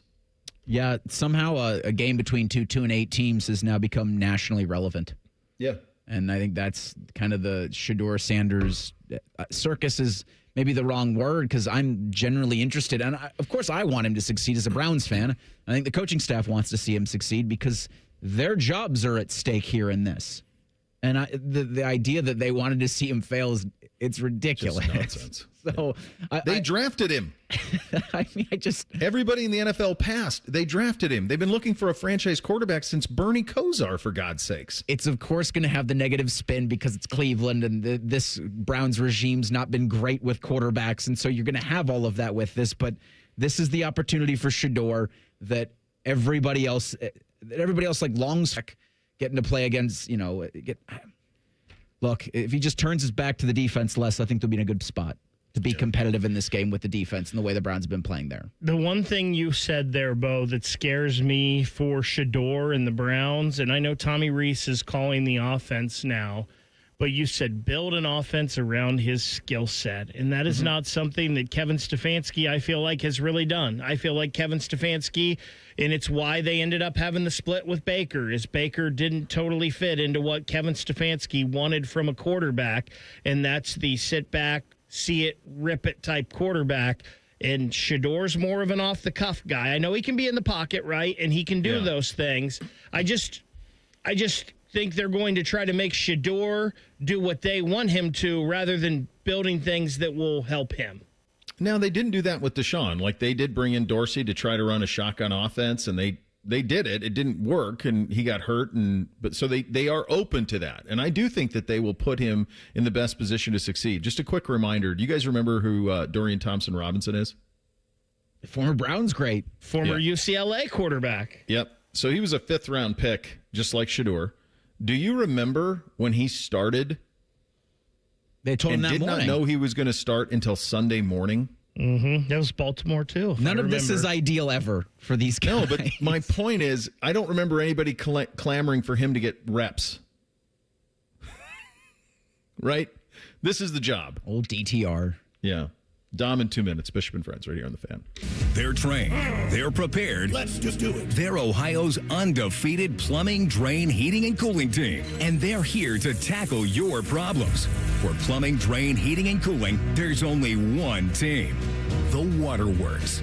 Better care, better value, better results. Call the Waterworks at 614-232-2222 or visit them online at thewaterworks.com. A proud sponsor of Ohio State Athletics. Give me a mountain with lots to do. Give me the sunshine, give me a dew. Give me something simple and true. All I need is sunshine and a cool, refreshing mountain dew. So give me my good friends, give me a dew. Grab some friends and an ice-cold Mountain Dew today. Mountain Dew. Hey folks, it's Austin Ward, and Thanksgiving is approaching quick. Still plenty of time to get your Awaken 180 consultation on the calendar to receive your $500 off. It's a thank you from Awaken 180. No, you don't need to start the program right before Turkey Day. Simply have your consultation now and be ready to start the Monday after. 4 weeks before the new year, and with results like mine, you could be down 27 pounds on your way to dropping 50. Fast results, and now with $500 off. Online at awaken180weightloss.com. Grow your savings with certainty and jingle all the way into 2027 with a 16-month certificate from Kemba Financial Credit Union, earning you up to 4.50 annual percentage yield. Strong returns plus local people equals peace of mind and the best place to save in Central Ohio. Visit Kemba.org. $500 minimum deposit required to open and earn stated APY. $250,000 maximum deposit. Restrictions apply. Advantage status required. Insured by NCUA. Expires 12/31/25. Bishop and Friends is sponsored by Diamond Seller, your true jeweler for over 75 years. The Fan, Ohio sports destination. Bishop and Friends present Tuesdays with Tiberi. Sponsored by Dr. Mark Levy. If you're snoring and not sleeping, call Dr. Mark Levy today at 1-800-MORE-SLEEP. All right, we had a bull loose in Hilliard yesterday. Can you believe that? And you know what? I called it in because I didn't know what was going on. Wait, hold on. Yeah. You called it in? Yeah, I called it into the station that there was something going on because I was driving home and there's police cars going every which way. And I called up to Bob Donnelly, our assignment guy, and I say, Bobby, I don't know what's going on, but something's going on. The freeway is backed up, and there's like 8 police cars that just did a U-turn. They came up, got off at Tuttle Crossing, and got back on and headed south on 270. And he called me back, yeah, there's a cow loose on the freeway. How does that happen? Why didn't you fix the problem? Get out of your car. Yeah. Wrangle the damn cow. Yeah. You've got experience. Yeah. You witnessed at the stockyards in Yes, Fort I Worth. did. You've been Boy. on the back of a Brahma bull. Yes, that would be great. That would be wonderful. Yeah. You're the guy that thinks that sport with farm animal is good. It It's is not. fantastic. That is not sport. That is idiocy. Is that even a word, idiocy? It's not. Idiocy. Yeah, well, Maybe. whatever. You just forgot a syllable. I mean, what do you think? Do you think, I think you could have I handled rode a it. bull for 8 seconds. Big deal. Great. You didn't break your neck. I mean, what are you doing? All right, 2 things. Yes. Number 1, you're capable of doing this. I know I've taught you the ways of the West. Yes, so I you know. could have wrangled that sucker. Yes. There's no doubt. You remember that guy Yes. with the bullwhip? Do you know what I saw? New York strips. Because have you been to the grocery store? Ribeyes are $34 a pound. I know. Hamburgers $7.99 a pound. I had a. I was like, how much for this? No, it's actually $11.99. It went up. I had a. It just over the. It's funny that you say that. I just had this over the weekend. I like a marinated hanger or a skirt steak. Yeah, it used to be cheap. Yeah, So I got a little more than a pound of it on Sunday to make something that I make every once in a while for the fam, and the little more than a pound was $26.99. Yeah. Like, what has happened? 90-10 was $11.99 a pound hamburger. Jeez. You know what? I'm eating that just the helper. Forget the hamburger. We're just having helper tonight. All right. This is what. How do you like your helper, honey? Just noodles and cheese. Yes. How do you like that with a little tomato? Let me ask you this: If this next summer, yes, if I'm going to find a rodeo, yes, will you go with me? I've been to the rodeo. You forget no. Like, I got on a Brahma bull out. I know, and the thing they didn't turn it loose. Now they did two things.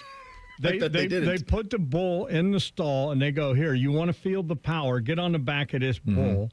Mm-hmm. And I got on the back and the thing crushed my leg against the fence. And they're going, kick it. I'm going, kick it. I said, what are you talking about? He's breaking my kneecap off. And then they put me in a barrel. The clowns did. They put me in a barrel and they didn't let the bull hit me, but they let the experience how close it could come to hitting you in the barrel. That's when I was doing some of that nonsense stuff. I dare dumb. I was a real life Super Dave, but I actually took the punishment. You know what they should do? You guys at Channel 10 should re-air those. Oh, yeah. Maybe I should start doing it again. Remember when I fought Olaf Roa in Brazilian Jiu-Jitsu? Remember how that went? Kluge shooting me, and I didn't realize... Reeser knows because he's into that Brazilian Jiu-Jitsu stuff. Yeah, he's a black belt. He'll just every once in a while you'll see him just like throwing someone around and doing the body slam stuff. Well, I thought it was like wrestling, and I had this Omar Roa on his back. Yeah. And next thing I know, he's working, and you're supposed to tap out. I didn't know that, and he popped my Tommy John. Remember? And you hear that pop. And I'm like, oh, my, and it hurt like crazy. If I was a left-handed pitcher, I would have had surgery. And Kluge's got the camera down there. Hey, what just happened there? Did that hurt? It took everything in my power not to swear. I mean, no, it felt good. Something just popped in my arm, and you're going, hey, did that hurt? Well, I think you felt confident in that one because you've always had a very elite ability to mount men dating back to your time at DeSales. Yeah, there's nothing wrong with wrestling. Yeah. I mean, yeah. Yeah. You've always had that ability. Yeah. My favorite one of those was the dog one. Let me get some writing time. Yeah, the dog one. That was my favorite. Where I'm scared to death of dogs. And remember, that dog was Jimmy Stillwagon's dog, I believe. I think you're right. Yeah, and you were dressed up in that dog. They went like and they had sick him. They had it attack me. The dumbest thing, the two dumbest things I did is I got in the boxing ring with that kid that was like 23 or 4 years old. Yeah. And I just figured we'd screw around a little bit. And, and he hit me in the stomach and knocked me out of the ring, remember? I couldn't breathe. And then the dumbest, though, was what was the name of our professional lacrosse team? Oh, the Ohio Machine. Yeah, the Machine. I remember they took me to Upper Arlington High School, and they had those two guys that set the world record for the fastest shots. It was like 100 and some miles an hour. Yep. And they go, you're going in goal. And I'm right. Okay, great, yeah. So I go, where's my pads or whatever? They said, oh, you got a helmet, you got shoulder pads, and that's it. I said, what about downstairs? Oh, no, we don't wear it. I said, what are you talking about? You don't wear shin guards? You don't wear anything anywhere? No, you don't want to be. We don't do that. That's not the way we do it in this sport. I was like, what are you talking about? And I remember they hit me in the shin. Yeah. And it hurt. It still hurt. It's indented. Next time I see you, I'll have you feel where I have my knee permanently has like a little indention where that, and those things are as hard as a rock. They're thrown. What do they call it? Well, it's just a lacrosse ball, but it's like a giant Super Ball. Yeah, well, it's just like a giant. For those who haven't played it, it's just like a giant, heavy Super Ball. That's like when you were a kid. The dumbest position in lacrosse is the keeper because you wear no pads. Oh, I mean, the guts. And a lot of those guys end up singing soprano. Because I'm telling you what. Holy smokes! What do we do with these 30-point spreads every week, buddy? All right, here, and I just did my take. Here's what I said. There's one game, and then we all know what's looming. We all know what's looming. Yep. And the schedule's the schedule. You got to finish it out. They're 31-point favorites. You just got to go out there, play the game. I hope they go in there with a business-like attitude. It's going to be senior day. It should be an emotional game, the last home game. But you got to go take care of business. That's a proud program. I like Greg Schiano and all that stuff. But you got to take care of business. You cannot play the Michigan game this week. And they got as hard as it is, they got to block it out. We all know what's coming. I mean, it's on coach's mind. It's on all those guys.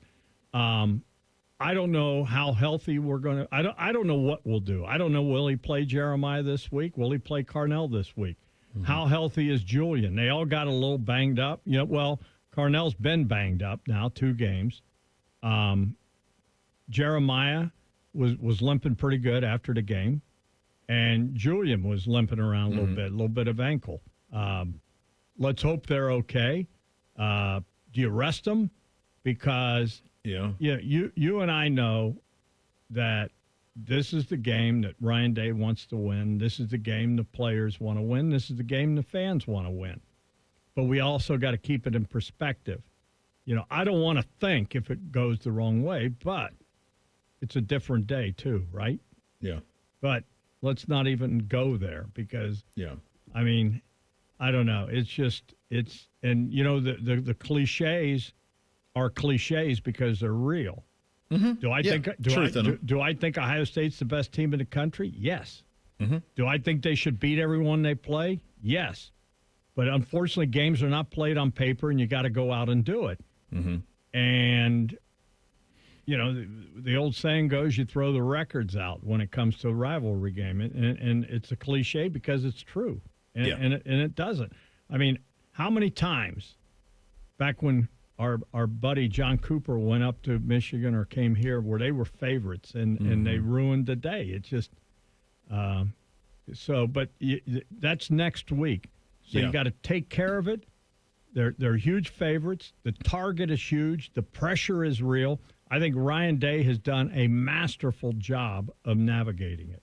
I've said it before. I'll say it again. I think he's the best coach in college football. Yeah.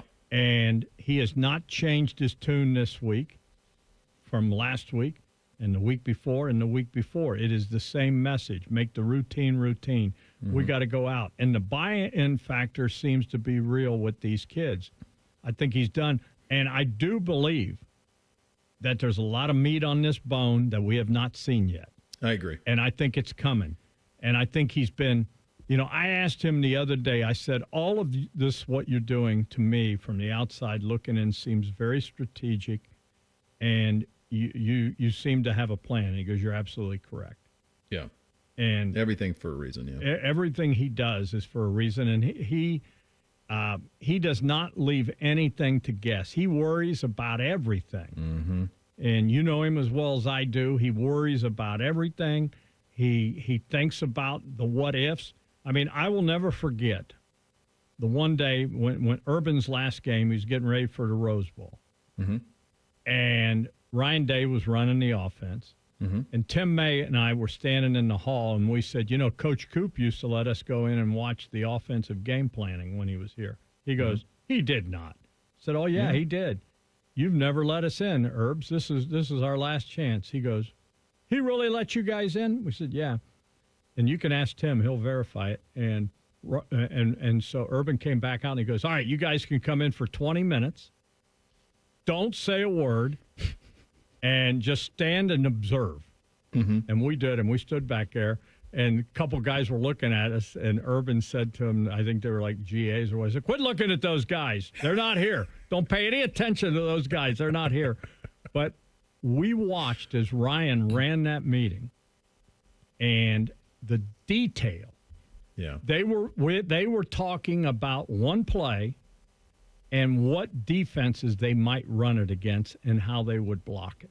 Yeah. Just one play, and we ended up staying about a half an hour. And they were still on that one play in a half an hour. And they would draw it up, and then the line coach would say, what if we did this? And how about if we did this? And what if this guy – I mean, it was absolutely, I would have lost my mind. That was one play. Think about the repertoire and what they do, and they do that every week. That's why these coaches at this point of the season, they all look so tired. It's because they just the amount of time they put in game planning and how they do it, it blows my. I've never seen anything like it. You're the best, buddy. We'll do it again next week. You are, buddy. See you. All right, pal. See you, buddy. There he goes. Tuesdays with Tiberi on the Bryan Heating Cooling Systems Fan Guest Hotline. We do Thing or Not a Thing up next. Bishop and Friends right here on the Fan. Tweet from a listener. Are you carrying the Buckeye game today? Considering we've never not carried one, yes. The answer is yes. The Fan. Progressive Insurance. Not only does Progressive let you bundle your insurance, they also give you round-the-clock protection. Get a quote today at progressive.com. Dormar, you're kind of hero. All month long at Twin Peaks, celebrate National Dessert Month with sweet endings like our Cinnamon Toast Crunch Cheesecake topped with rum chata sauce, or the Twin Peaks Sundae with a warm Ghirardelli brownie. Pair it with a Screwball peanut butter whiskey for the ultimate game day finish. Twin Peaks, eats, drinks, scenic views. Rick Germain called me the other day and said, Mikey, we need you back at Germain Nissan. The dealership misses you, and people are forgetting how awesome Nissans are. I'm a dude that's owned pretty much every Nissan under the sun, and I'm excited to go back in and get my hands dirty. You have to be crazy not to consider a Nissan from Germain Nissan. J.D. Power ranked Nissan #1 in customer satisfaction among mainstream brands. Plus, with Germain's $1,000 price promise, no one will sell you a Nissan for less. Germain Nissan, 4300 Morse Road, GermainNissan.com. Get ready to play, win, and celebrate big at El Dorado Scioto Downs, your ultimate Caesars Rewards destination. Earn rewards every time you play or dine with the largest and most exciting loyalty program around. Take your pick from over 1,700 of the hottest new games. Scioto Downs has been chosen to host the prestigious Breeders' Crown in 2026, featuring 12 championship races. El Dorado Scioto Downs, a Caesars Rewards destination where the rewards never stop. Must be 21 or older to gamble. Gambling problem, call 1-800-589-9966. Visit Caesars.com/Scioto Downs for details. Bank of America is a nation's leading business lender, and we're ready to help with your next goal here in Columbus. That's why we have over 3,700 local business specialists across the country. Because with the right team, your business and community prosper. What would you like the power to do? Learn more at bankofamerica.com/local business. Bank of America, official bank of FIFA World Cup 2026. Bank of America Corporation, all rights reserved. Welcome to Tire Discounters. Oh, hiya, Phantom. Mike, is it true? What's that? Tire Discounters is offering up to $200 off sets of Goodyear tires? Absolutely. Plus free alignment and a full synthetic oil change? You got it. I'm not one to exaggerate, but that may be the best deal in the history of the world. But free would be better. Mike, don't toy with me. Through the holidays, every day we're open, someone will get their money back on 4 tires. But I... Just breathe, Phantom. Breathe. No purchase necessary and spoil 3125. Visit website for details. Firehouse Subs, piled high with premium meats, melty cheese, and bold flavors, served hot on a freshly toasted roll. A portion of every purchase can help provide life-saving equipment for first responders. Planning a tailgate or game day spread? Firehouse Subs Catering makes it easy to feed the whole crew. Download the Firehouse Subs app to earn rewards and get up to $10 off your first online order. New account required at participating U.S. restaurants. Offer valid 1 week after account registration. Additional terms apply. Jake Diebler's Buckeyes are back at the shot for a matchup with Western Michigan. Live fan coverage starts Thursday night at 7, right after the Buckeyes show. Your home of the Buckeyes, The Fan. Dormar, you're kind of hero. When your furnace or air conditioner is broke, we come out that same day. Dormar, home the Tin Man. Gift big this year with a Home for the Holidays raffle. You have a chance to win a beautiful new custom home or cash prize this holiday season and help make wishes come true for Make-A-Wish kids with critical illnesses. Raffle proceeds benefit Make-A-Wish OKI, which has granted over 22,000 wishes to children facing critical illnesses across the Ohio, Kentucky, and Indiana region since 1983. This year's house was built by 3 Pillar Homes in the Evans Farm community in Lewis Center and has 3 bedrooms, 2.5 baths, and a 2-car garage. It also includes amazing features like upstairs laundry, 2 covered patios, 1 with a fire pit, a great room with fireplace, mudroom with extended bench seat and open lockers, kitchen and morning room. One lucky winner will be announced on December 24th, so get your $100 ticket now. Just visit ahomefortheholidayscolumbus.org to buy your tickets. That's ahomefortheholidayscolumbus.org. Terms and conditions apply. The Fan Guest Hotline is sponsored by Columbus, Worthington, Air, and Bryant. Doing whatever it takes to keep you and your home comfortable. The Fan. Find us on YouTube. Search WBNS Radio and you can see what Bo looks like. But only if you subscribe. This is Bishop and Friends.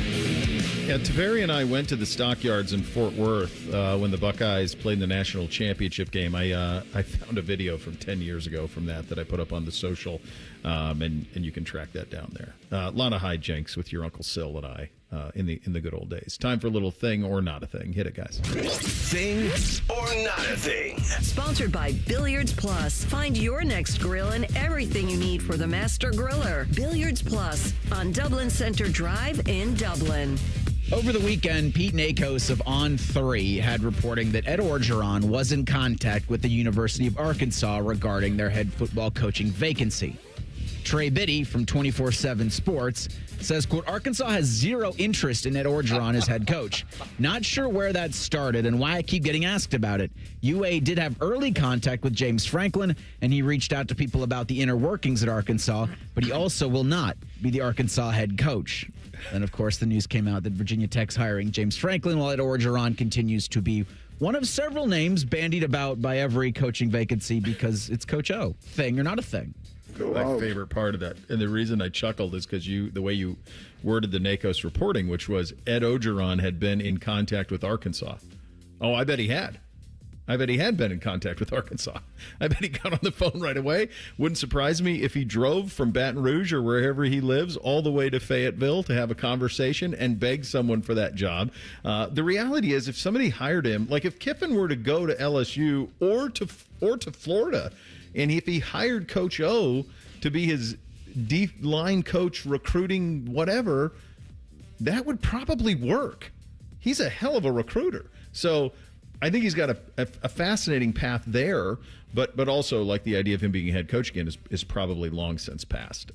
It is pretty crazy that Les Miles, Ed Orgeron, and Gene Chizik all won national titles in the last 15 years. That's pretty hard to wrap your head around. Sure. 20 years for less. Coach O would have hopped in his truck and drove to Arkansas. Of course. Ready to go. Absolutely. I think it's interesting, this reporting from, what would you say, Trey Biddy is the name? It's almost like laughing this off, like, what, like they're going to consider Coach O? Yeah. I feel like Arkansas might be pretty lucky to get Coach O. Like, I don't know how many coaches better than Coach O they're going to get there, and they obviously don't mind the ridiculous because Bobby Petrino's there again. Mm-hmm. So I think Arkansas could do a lot worse. Bake, this is the magic of the SEC, and this is why Feinbaum's show works and a northern version doesn't quite work. It's pretty simple. Everybody down there thinks they're entitled to Alabama. Arkansas believes in all of its fiber that with the right coach, they could be Alabama. You can call it like Iowa does not have that delusion. They don't think they can be Ohio State. They're very comfortable being Iowa. Arkansas believes it. I mean, they got Calipari. The Tyson Chicken guy got Calipari to go to Arkansas. Like, that happened. So they're looking at this and they're going, why not us? We got Walmart money. We got Tyson Chicken money. Jarrah. Like, let's go. Jarrah? Good point, Reese. Yeah, they look at it like we could be Alabama. New York Giants rookie Abdul Carter was benched for their opening series Sunday against the Packers because he fell asleep and missed a walkthrough earlier in the week. The linebacker took accountability after the game for that incident, and he said he has to accept the consequences for his actions. But then on Monday, The Athletic had similar reporting. They put that reporting on Twitter, and Carter responded to that social media post. Quote, was not sleep, actually doing recovery. Nevertheless, that's on me. When the hate don't work, they start telling lies. When the hate don't work, they start telling lies. Carter had 1 tackle and 2 pressures and 45 snaps Sunday after that discipline. Third overall pick in the 2025 draft, has just a half sack in his first 11 career games. He has had multiple sacks negated by penalties. Thing or not a thing? Do you guys remember the Seinfeld episode when George is slinging latex and he's trying to get the checks from the unemployment office, and he needs him to say Vandalay Industries. And he runs into Jerry's office, and he's going to the bathroom at Jerry's house in his apartment, and the phone rings, and I think Kramer answers like, "No, you got the wrong number." And he comes out with like his pants down, he's laying on the ground, and Jerry comes in and he goes, "And you want to be my latex salesman?" This dude wanted to wear Lawrence Taylor's jersey. 0.5 sacks. Get the hell out of here, man. You want to wear 56? No. Not it, buddy. The sleep stuff, whatever. But, like, this guy has not been the number 3 pick at all in any way, shape, or form. I also feel like if you're doing recovery, wouldn't the team know about that? And they would understand that you're late for the meeting, or they would have communicated like, hey, let's not have him doing recovery right now because we've got a meeting. Let's get it over before then. Like, I just feel like, I don't know, just take your accountability and go. Like, you don't have to prove everyone right on social media. Don't be a keyboard cowboy like the rest of them. Like, what are we doing? Just say, it's my bad. We'll move on. Own it. I'll be better. Own it. That's all you got to do. All right, final hour of the program. Shelley time coming up at 11:30. We blitz the NFL coming up next. Bishop and Friends right here on The Fan. Hold on to your butts. Rivalry week is coming. Sponsored by your Central Ohio Toyota dealers. Starting on Monday, we get you ready for, The Fan. Get Eco. Aaron, an HVAC system is exactly like a car. Except for it doesn't have tires, brakes, turn signal, a steering wheel, or a speedometer. Yeah, but other than that, they're exactly alike. Get Eco. Why do we change the oil on a car? So it works better and lives longer. Why do we do regular maintenance on an air conditioning system? So it works better and lives longer. Okay, now I see your point. We replace tires and brakes to keep everyone safe, and we inspect furnaces to keep everyone safe. Get Eco. But you cannot get Eco-Fi Advantage for your car. For just $28 a month, Eco-Fi Advantage covers all 3 systems. Plumbing, electrical, and HVAC. Get Eco. Go to geteco.com and scroll down the page to where it says Eco-Fi Advantage. And make sure you watch the video of Aaron and me. I don't think you're in that video, Jerry. Get Eco. Eco. Plumbers, electricians, and HVAC technicians. GetEco.com. Does your vehicle need maintenance, but you don't have time? Krieger Ford's got you covered. Enjoy our convenient pickup and delivery service, or we come to you with our mobile service van. It's fast, easy, and hassle-free. Schedule your appointment today, only at KriegerFord.com. Thanksgiving is a time to come together, eat together, and share together. And Meijer is making it easier than ever to share more good. During the week of Thanksgiving, November 23rd through the 29th, when you buy Meijer brand Fredericks by Meijer, Purple Cow, or True Goodness Foods, our Simply Give program will provide a meal to help feed up to 4 million neighbors in need. It's the simple way to put the giving and Thanksgiving together. Exclusions apply. See Meijer.com for details. One meal equals 25 cents based on an average meal cost from select Meijer food pantry partners. Learn more at Meijer.com/aboutmeijer/community.html. I love Right Pack Credit Union because they're solution driven. I feel valued as a member. They're focused on the latest technology and the personal connections. Experience benefits that go beyond banking with Right Pack Credit Union. Just ask our actual members. I definitely recommend Right Pack to all my family and friends as a credit union of choice. Visit one of our Columbus area Right Pack Credit Union member centers near you. Based on individual members' experiences, results may vary. Lights are going up, snow is falling down. There's a feeling of goodwill around town. It could only mean one thing. McRib is here. McRib season is here at McDonald's. Right now, enjoy a McRib and pair it with our world-famous fries and an icy cold Dr. Pepper at participating McDonald's for a limited time.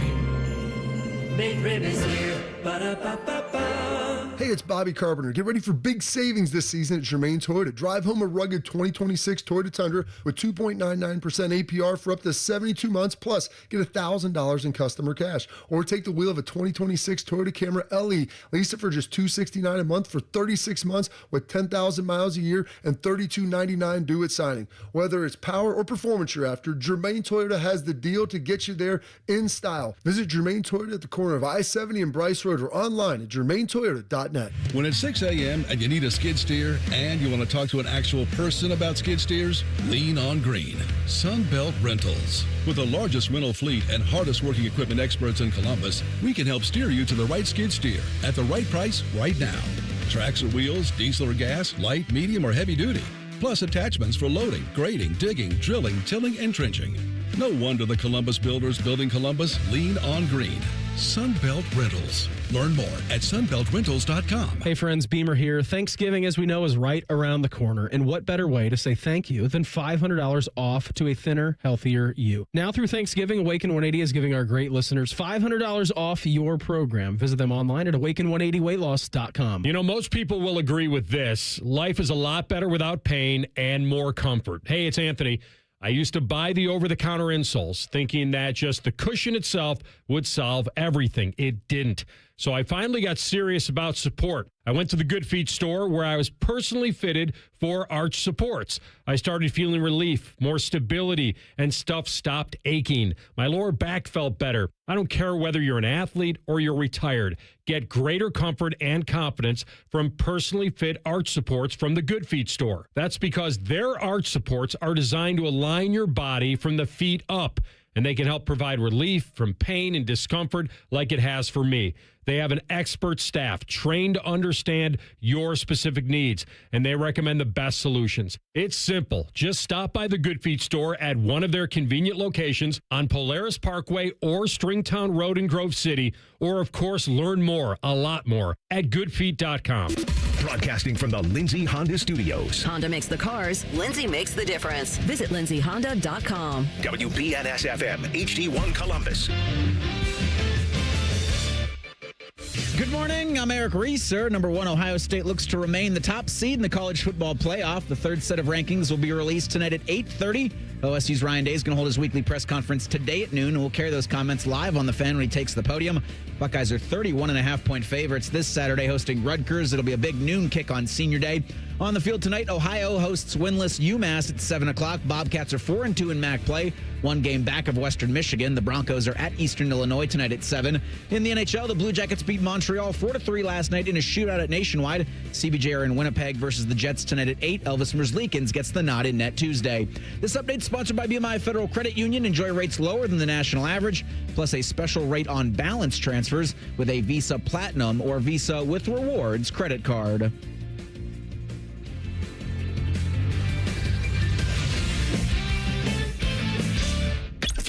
Connect with the show on X at 971BFS. Jump in our YouTube chat or just send a raven. You're listening to Bishop and Friends. All right, final hour here on a Tuesday.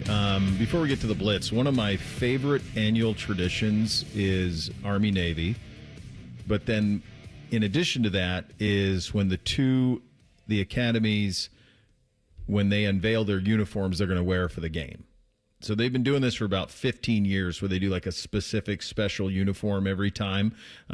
So Army did theirs last week, and they were paying tribute to, I want to say like the 1700s was theirs, and they had the silver hats. Well, Navy dropped theirs today, and they're paying homage to the 250th anniversary of the Navy, and they're in homage to that. So you get Under Armour versus Nike, and they kind of do battle with these uniforms, and they're both great every year. It's just a really cool tradition. I think it's awesome. And Army's dropped last week, Navy's dropped just now in the last couple of minutes. So good job out of them. All right, time to blitz the NFL. Hit it, fellas. Bishop and Friends present NFL Blitz. Sponsored by Monogram Homes. Go custom. Go Monogram. Visit monogramhomes.net to start building. I believe I had that. Bake, we'll start with you. What did you have? I believe I had that Travion Henderson would be a difference maker for the New England Patriots. And while it took maybe a little longer than all of us thought, boy, has he made a difference the last 2 weeks. 3 touchdowns in that Thursday night football win over the New York Jets. My goodness, Travion just has a different gear. He does, yeah. It's weird it took this long for him to get in. It took like a Ramondre Stevenson injury for him to get to play. I remember arguing with Tyvis about that because I wanted Travion, and I thought Travion would be the better NFL back, and he argued for Quinshawn. Mm-hmm. And early on, he had me, and he still might, but yeah, Travion so far so good. This was the first time since week 5 I was at or above 500 in picks. And I don't think I've had an easier pick this season than last night. Yeah. Dallas over Las Vegas. That's the easiest damn thing you could have picked. Yeah, that one was pretty Even easy. for me, a dummy. Got back by above 500 on the weekly picks as well. I think several things I had. I think the thing that I'm going to go this way because I'm not sure if I'll talk about it in another way, and we don't talk about it probably enough. I think the Seattle Seahawks are great. I think they're great. I don't think they're good. I think they're great. Sam Darnold threw 4 interceptions in Los Angeles against the Rams, and they still had the ball with a kick to win it. Now, it was a 61-yarder, but a kick to win it at the end. That is overcoming a lot, and that tells me a lot about what the Seattle Seahawks are all about. I think they're going nowhere this season, other than a team to be dealt with as the season goes along. Did not have it. What did you not have, Bake? I did not have that the Denver Broncos would be 9-2 and beating the Kansas City Chiefs in Week 12. Like, that is just... and it doesn't look... They don't look like a 9-2 football team, quite frankly, but somehow they are. I did not have the Jacksonville Jaguars doing that to the LA Chargers. No. And I know Bake is chomping at the bit because he hates the Chargers. Or you just think they suck? I'm taking the high road on this one. I'm going to let Justin Herbert have the week off. He's already suffered enough. I didn't have that one either. I mean, I thought the Chargers had turned a corner, that they're going to be a team of consequence, and they just got bullied by Jacksonville. They have a lot of injuries, for sure, but that was the most stupefying result of the weekend for me as well. Not just that I got it wrong, but how badly I got it wrong. Player who impressed, Bake? For me, it was Bryce Young of the Carolina Panthers. Sorry, people are saying he's Joe Montana. Sorry, Bo. I really don't know if anyone's going to beat him the rest of the year. I think he's Joe Montana. I think if I were them, I'd give him a $500 million contract right now. I don't know if they'll lose the rest of the decade, honestly. I don't know if Carolina will lose the rest of the decade. Listen, I know there's part of you that doesn't like this, but part of you should be happy because this is who you compared our very own Julian Sayin to. And Bryce Young, 31 of 45, 448 yards and 3 touchdowns. They beat the Falcons. They're 6-5. Stop it. Oh, my goodness. Just to give you an idea of since I doubled down with my 13-year-old, they are 5-2. Yeah, 5-2 since I doubled down. But they got Niners-Rams next 2 weeks. Come on, boys. Let's go. Player who impressed for me, Buccaneers running back Sean Tucker. For a lot of you who don't know who that is, he started the season as Tampa's 3rd running back, but because of injuries, last week he was the first player this season to rush for over 50 yards on the New England Patriots. It wasn't a losing effort, but then Sunday in the Buccaneers' losing effort to the Bills, he had 3 touchdowns. So Sean Tucker, he'll get himself a nice little contract in the offseason. Do the most with the opportunity that's given, because none of these opportunities that are given to guys that far on the depth chart are ever ideal. No. It's Myles Garrett. What he is able to do week in and week out. Guys, he has 10 sacks in the last 3 games. That ties an NFL record for the most sacks in a 3-game period. He had 5 of them. I mean, he has 22 quarterback pressures and 15 sacks. They still have 7 games left. They've only played 10. I mean, he's on pace for 25, 26 sacks. It's crazy. Player who disappointed. Bake? For me, it's Sam Darnold. I understand that the Rams are a good team and they have a good defense. 29 of 44, 279, 4 interceptions. If you just maybe don't throw one of those, maybe 2, you win the game. Come on, Sam. Got to be better than that. Yeah, they're great, too. There are approximately 3,975 cameras at any given point turned on in an NFL stadium. And Jamar Chase, in front of the world and the good Lord, you decided to lie and say you did not spit in Jalen Ramsey's face. And then came 17 different angles of you, in fact, spitting in Jalen Ramsey's face. Yeah. That might be Jalen Carter, that's disappointing. Jamar Chase, it's extra disappointing because it was a game that you had to have, and you lose your composure like that.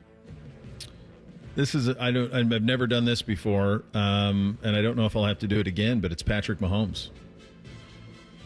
Do you know how many games this season he has for throwing for more than 300 yards? 0. It's not much. Oh, one. Many. One. Last 3 weeks, now they did get the win against Washington, but then they lost to Buffalo, to Denver, 2 good teams, sure. 1 touchdown, 2 picks in those 2 games. He's 4 touchdowns, 4 picks in his last 3. He completed 44% of his passes against Buffalo, 64% against Denver. It's not right in Kansas City. It's just not. And we're too far. Usually this far into the season, they got it sorted. I don't think they're getting this one sorted. Bud Kilmer, honorary coach of the week. Who do you got, Bake? Bo, kind of like you, I can't believe I'm doing this, but it's the head coach of the team down in Duval, Liam Cohen. It's a nice win. Say what I can say whatever I want about Justin Herbert. The Chargers are still a good football team, and they demolished them. And not only did they demolish them, they did that with no receivers. None. No receivers at all. I question Liam Cohen and the Jacksonville Jaguars, first-time head coach, first-time coordinators. They are right now 6-5 and sitting in the final playoff spot in the AFC. Good job out of him. Mm-hmm. Here, an example why Cloudflare might need to go down for a little bit longer because we just don't need articles like why Carolina Panthers coach Dave Canales is not off the hot seat yet. Are you absolutely out of your mind, Carolina Panthers on SI? He's on Bo's hot seat. Like, what? No, he's Vince Lombardi. Renamed the trophy. They're 6-5 and sitting right outside a playoff spot. Sean Payton can still coach football. They're not great offensively, but they're great defensively, and they do enough offensively to be a team of consequence. A lot of people were dubious about that hire, if it would actually work. Did he still have the fire? Oh, yeah, he does. You saw him at the end of that game. Your top 3 this week, Bake. Who do you got? I have the Philadelphia Eagles, I have the New England Patriots, and I have the Denver Broncos. All right. I got the Rams, Eagles, Colts. Colts didn't play last week, right? They were on the bye. They were on the bye, yeah. I went Rams, Eagles, Denver. I do think that Buffalo's better, New England's better. I think there are teams that have higher ceilings than Denver. So weird with the Bills. I know it, but I want to give Denver some flowers. I can't understand how Buffalo lost at Miami the way they did. They got punched in the mouth 2 weeks. I can't shake that. But I do think the Rams and the Eagles are on a little bit of a collision course. The Eagles are tricky because they're really bad offensively. I mean, Detroit had, 0 for 6 on 4th down, including several in the red zone. Like, dude, sometimes just kick the field goal. And not Dan Campbell. Maybe you win the game. You kick a couple field goals, pal. Super Bowl right now. Who do you got, Bake? I think it's the same as I had last week, and I know they're not in my top 3, but I'm going Philly, Buffalo. I got Rams, Colts. I got Ramit and Denver for this week on top. I just don't trust Bo Nix in the playoffs. I don't trust Daniel Jones. I don't trust Bo Nix. I mean, I just said Patrick Mahomes is most disappointing, and if he gets in, is he going to lose? I mean, I don't know. I think that's why if you're Kansas City or you're Baltimore, you're like, let's just get in and see what happens. And maybe they can, but it's getting a little crowded in the AFC for sure. The crowd in the AFC got thinned out a little bit with some of the results over the weekend, including now a lost season in Cincinnati. My God, how bad has this gotten? Reese mentioned the suspension of Jamar Chase. Where do they go from here, and how do they salvage any part of this season? We will get to that coming up next. Bishop and Friends right here on The Fan. We know everything about you. We know you love the Buckeyes. We know you love the Jackets. We know you're wearing a red shirt. I just freaked the hell out of someone. The Fan. More than a few of our patients have talked to me about their first time, but it's not the first time you're probably thinking about. It's the first time that erectile dysfunction ruined the moment. This is Jeff for Tri-State Men's Health, and if you're over 50, it's likely that you've had that first time yourself. But the good news is that if you're like most men, that first time can be the last time that ED impacts your sex life. At Tri-State Men's Health, we're experts in treating ED. We've treated tens of thousands of men using protocols with success rates well over 90%. And those treatments have, in most cases, made sex great again for both them and their partners. You could even find that you're performing like you haven't in years. So if ED has been affecting your intimacy, it's time to make the last time that happens the last time that happens. For just $99, you'll receive blood work, a medical consult, and if medically advised, a test dose. And if that test dose doesn't work in the office, your visit is free. Call 800-900-9654 or go to tristatemenshealth.com. We have 6 offices in the tri-state area to serve you. Great Lakes Hyundai, the savings are so good. Right now, save on new Santa Fe and Tucson's with 0% financing and make no payments for 90 days. 0%. Go now, Columbus or Dublin or glakeshyundai.com with approved credit ends 12/1. Ooh, winter's coming. And when the wind starts to blow, don't come inside to the cold. Open the door to peace of mind with your Waterworks and Header Precision Furnace Tune-Up and Energy Savings Plan. Your furnace is the heart of your home, and Waterworks and Header will have yours running at peak performance throughout the winter. Plus, you'll save on those energy bills too. Go to waterworks.com and schedule your furnace tune-up online. Waterworks and Header, heating, cooling, and plumbing. Together to serve you better. Picture it, your holiday table, the family cooking together, the scent of golden brown bread, rosemary from roasted potatoes, and a salad so crisp it snaps. This season at Kroger, make the moments that matter possible with quality that's affordable in every aisle. Kroger, fresh for everyone. You can save big on 12 packs of Coca-Cola, Pepsi, or 7-Up. Select varieties or buy 2, get 2 free with your card. Limit 8. Kroger, fresh for everyone. Welcome to Tire Discounters. Oh, hiya, Phantom. Mike, is it true? What's that? Tire Discounters is offering up to $200 off sets of Goodyear tires? Absolutely. Plus free alignment and a full synthetic oil change? You got it. I'm not one to exaggerate, but that may be the best deal in the history of the world. But free would be better. Mike, don't toy with me. Through the holidays, every day we're open, someone will get their money back on 4 tires. But I... Just breathe, Phantom. Breathe. No purchase necessary. Ends 12/31/25. Visit website for details. Tailgates are better when your ride's rocking. Columbus Car Audio and Accessories upgrades your sound, tints your ride, and adds the extras to make your ride the ultimate game day machine.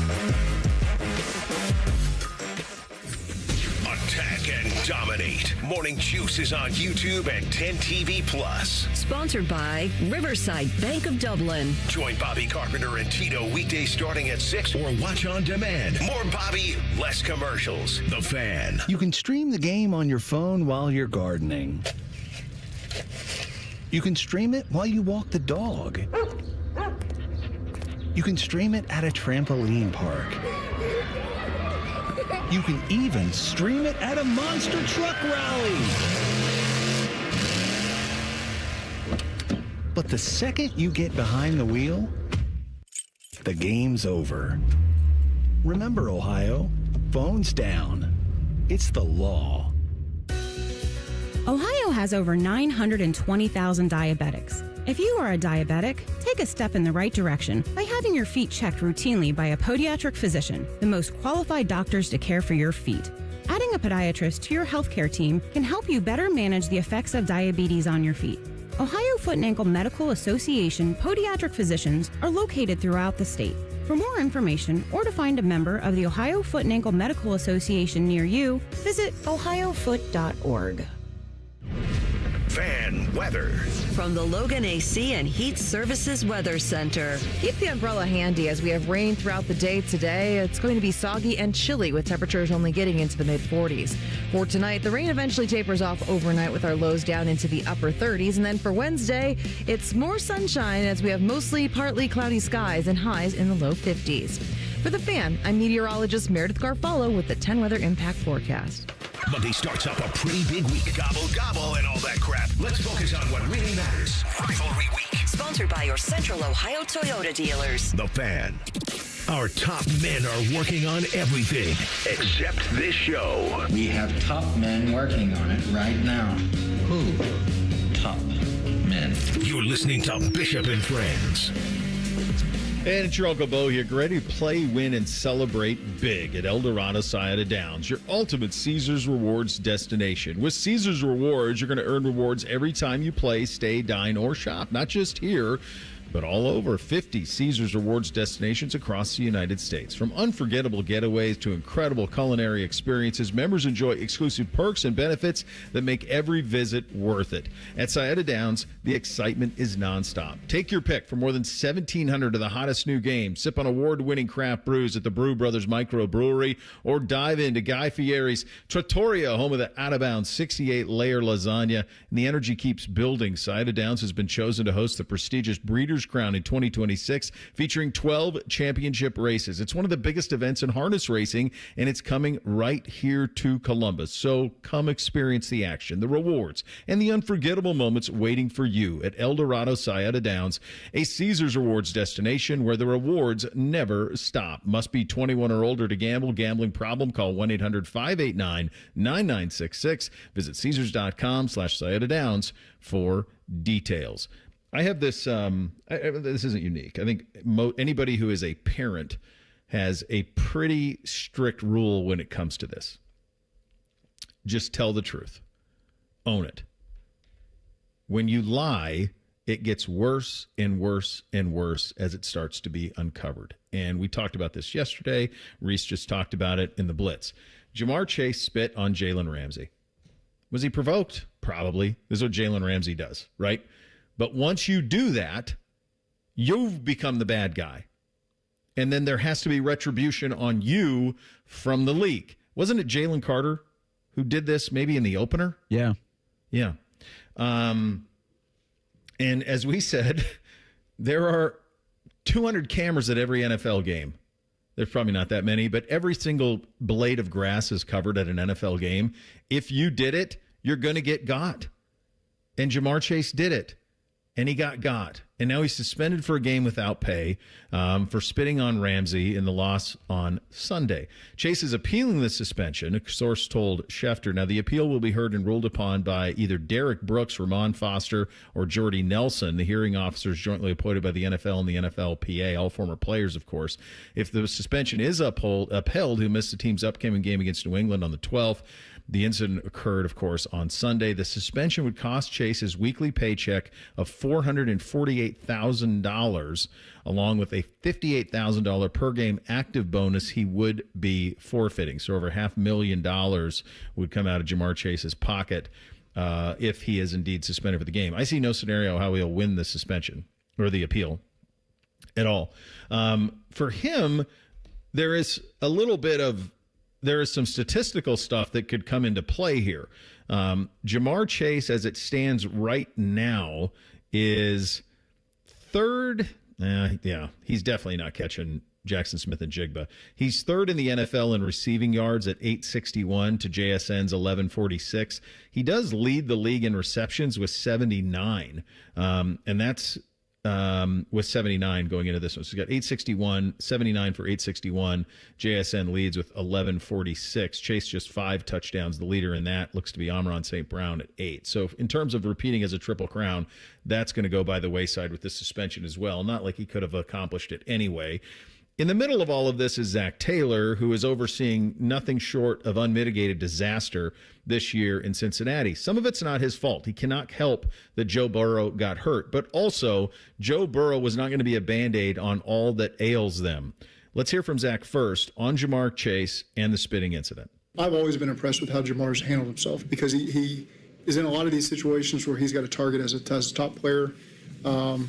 He gets a lot of respect that way. And so guys try to do a lot of things to get his attention and get him off his game. And I've always thought it was unbelievable how he's handled himself in some really high-pressure, emotional decisions.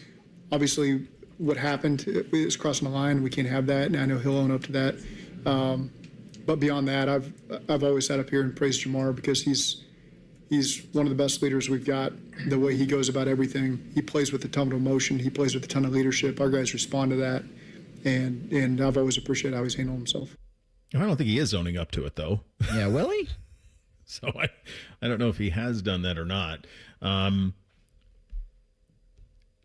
you even play Joe Burrow in this season? If he wants to. I think you do what you can to just... I don't even know, because he sees the results. He sees how the defense is. He sees all of this, and...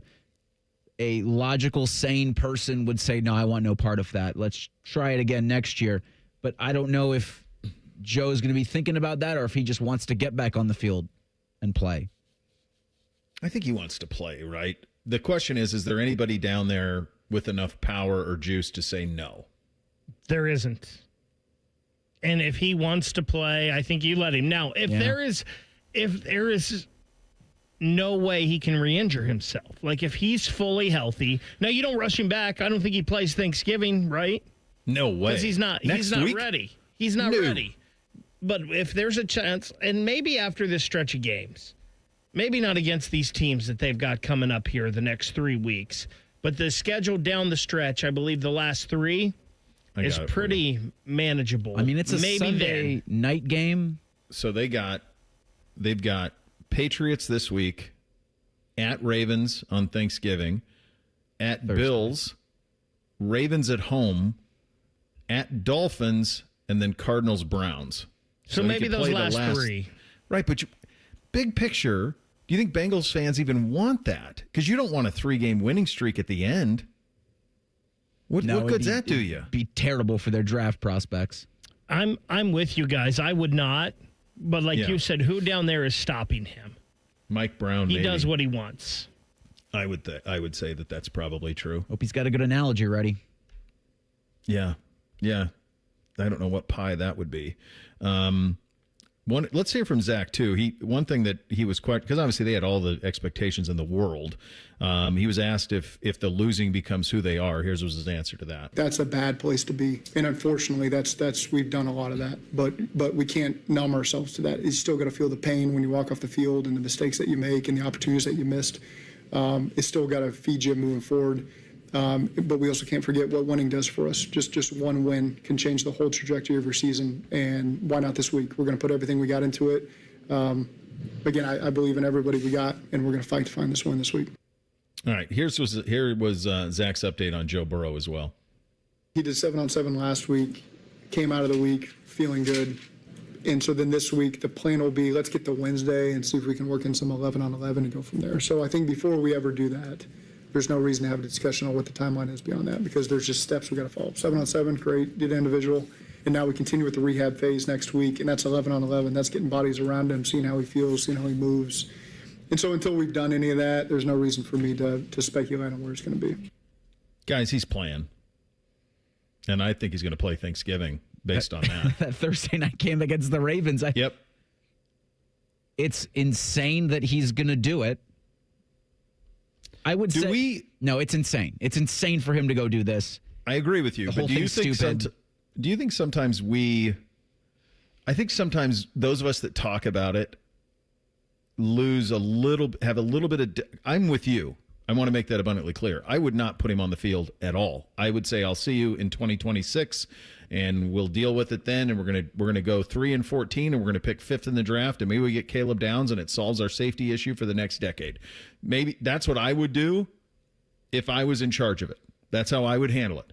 But I think the disconnect sometimes that we have is that, especially in football, they're professionals. This is their job, and they want to do their job. Yeah.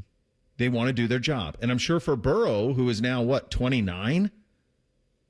I'm sure there's a little bit of football mortality that's creeping up. Has to be. Like, I've been injured a lot. How many more seasons do I have? Like, people would say, oh, he's going to play till he's 40. I don't know. I mean, how many seasons has he gotten through healthy in his career? Is it 3 full seasons? I don't know if he's ever had like a full season and season that's healthy. Played all 16 games in a season. Here, I'll pull it up. I got it right here. So he's played 16 or 17 3 times. He did it the year they went to the Super Bowl when he threw for 46, 11, 34, and 14. He followed it up the next year, 44, 75, 35, and 12. He played 10 games his rookie year, 10 games in 23. 2024, he played 17 last year. Boy, they blew it. I mean, he was 70% completions, 49-18, 43-9, and they didn't make the postseason. He would have won the MVP. He'd have been the MVP of the league. Rumo's fault. What's crazy is they even got off to a little bit of a slow start. And the offense lost to New England. Well, I'm not just talking about the team. I'm talking about him himself. Yes, he got off to a little slow start as recovering from injury. Yeah. I hate to even put this in the atmosphere, but it feels to me like he's Marino. That you get that Super Bowl appearance early, and you keep trying to put things around him, and it sucks because I love him, and I'd love nothing more than the ultimate success for him. He wants to play Thursday night. You're throwing him out there. I think he's going to play. Yep. He turns 29 on December 10th. That's where he is.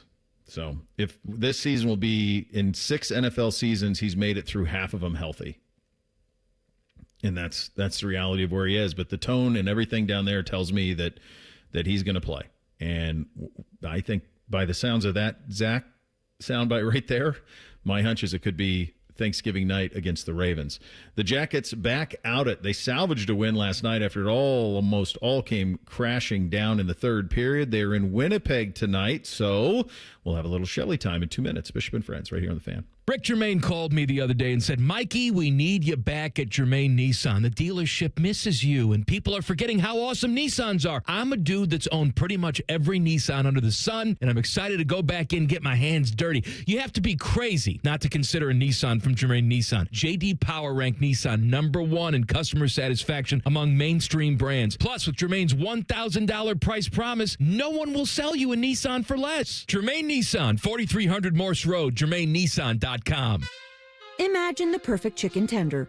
Crispy, juicy, for lack of a better word, tendery. Now imagine these perfect tenders at Wendy's. 'Cause they are. Wendy's new chicken tenders are here with delicious new dipping sauces like Wendy's Signature, Creamy Ranch, and Honey Barbecue. And they're so good, we even changed our name from Wendy's to Tendies. I believe that's what the kids call manifesting. For Tendies you're gonna know by name, gotta be Wendy's. At participating U.S. Wendy's.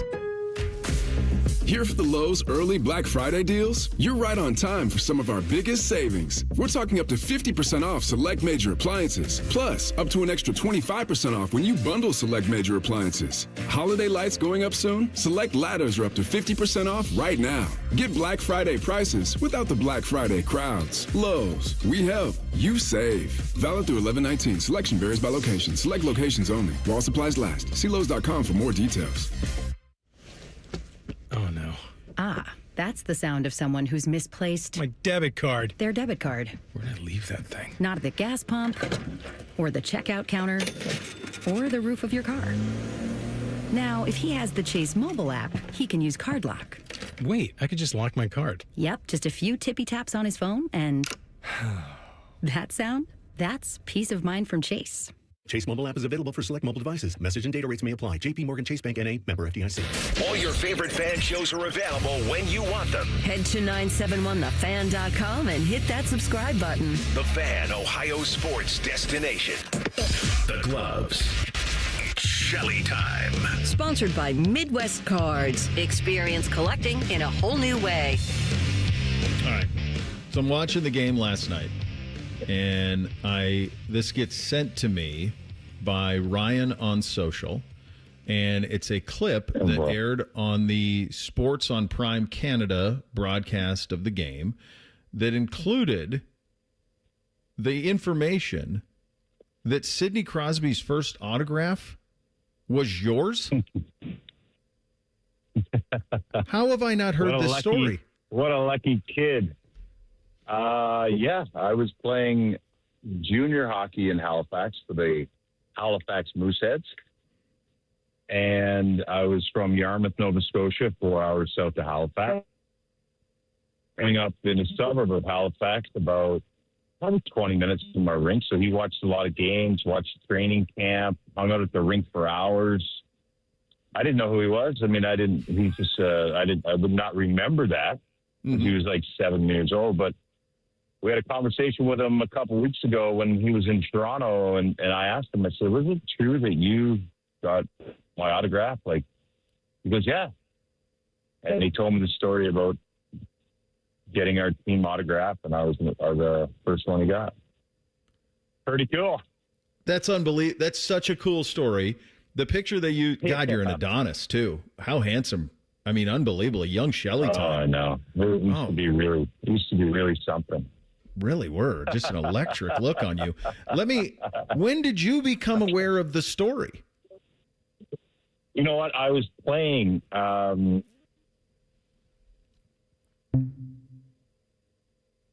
think we lost Jode. International waters. We'll get him back. All right. So this was last night on this was made I became known of it last night thanks to Ryan Ramsey on the X, and they told the story on Sports on Prime Canada, and they have a picture of young Sid, and they have a picture of Jode when he was with the Moosehead there, and they told this story. It's just such a cool story. And the thing that's so cool, one of the things that's my favorite things about hockey is they identify these guys so young. So Jode, we lost you there, I think, over international waters. Yeah. But when did you become aware of the story?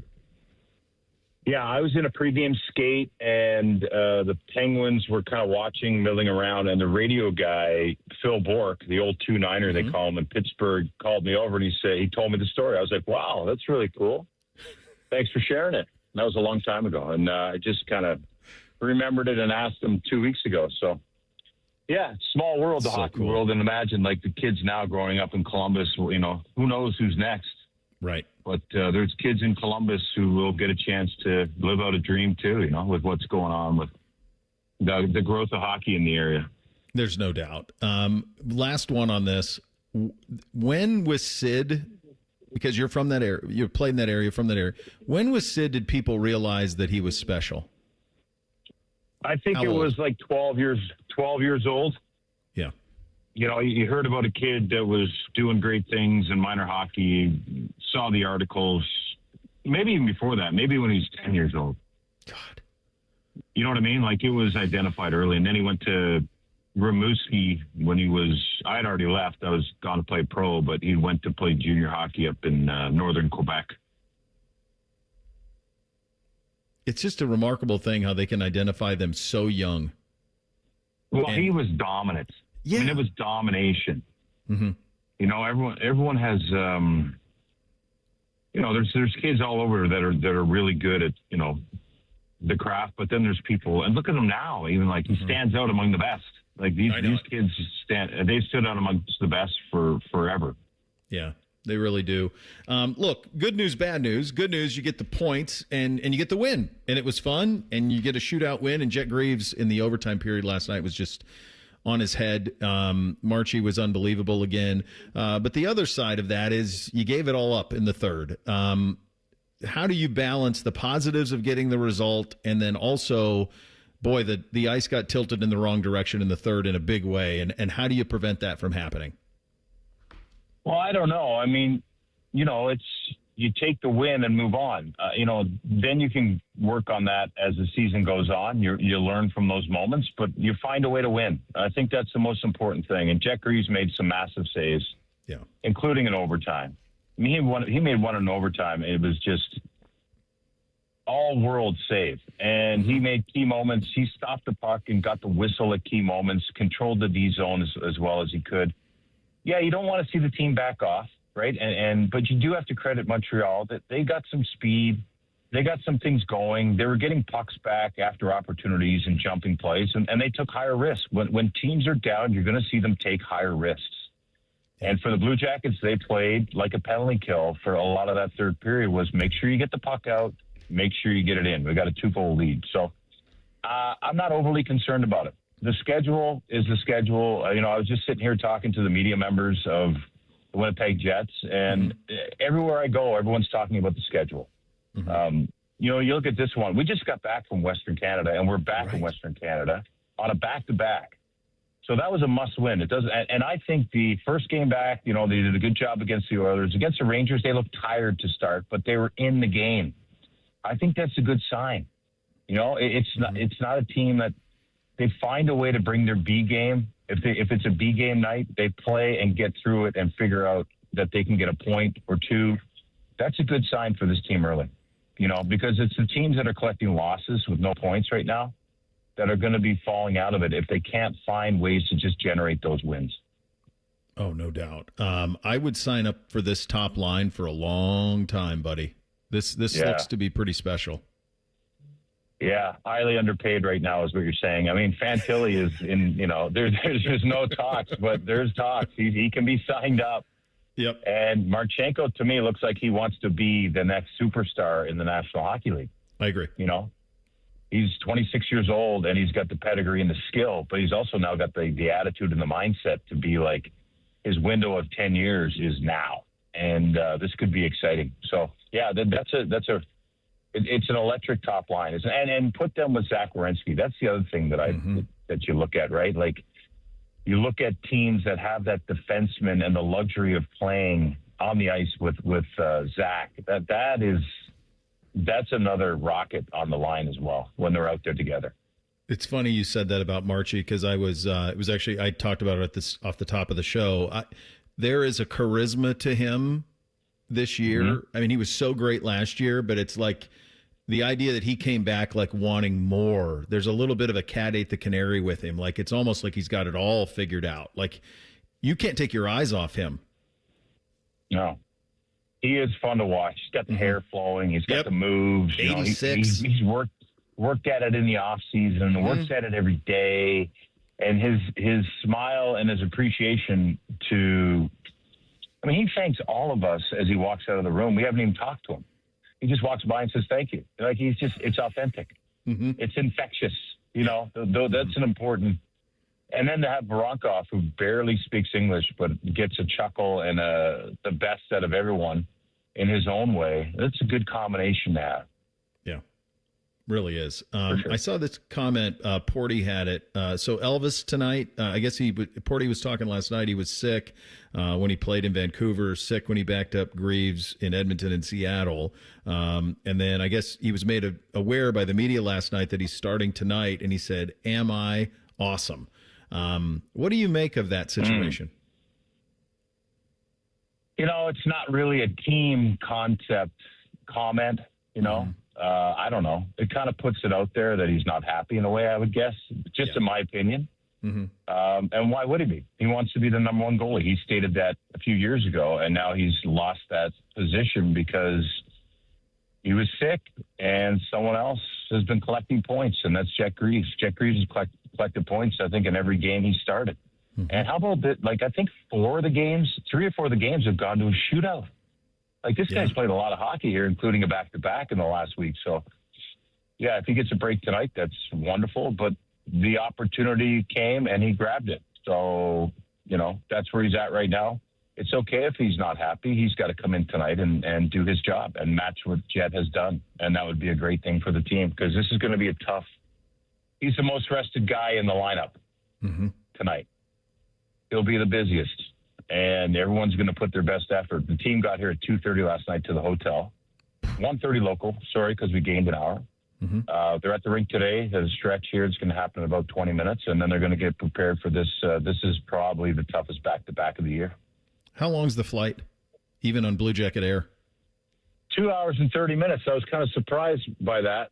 Time enough to get a little meal, and I sit next to Bob McElligott, so just listen to him talk for an hour and a half, which is amazing to me because he does the radio by himself. But it was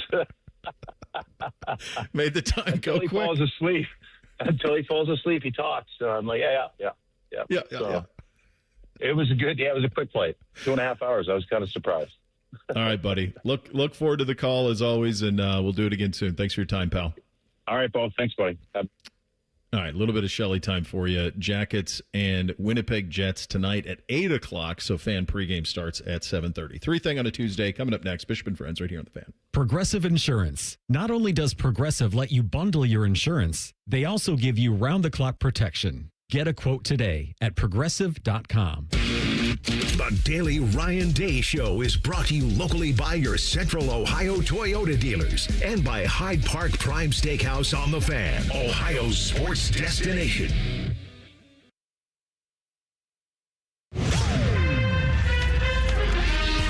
This Daily Show with Coach Ryan Day, brought to you by Safe Flat Auto Glass.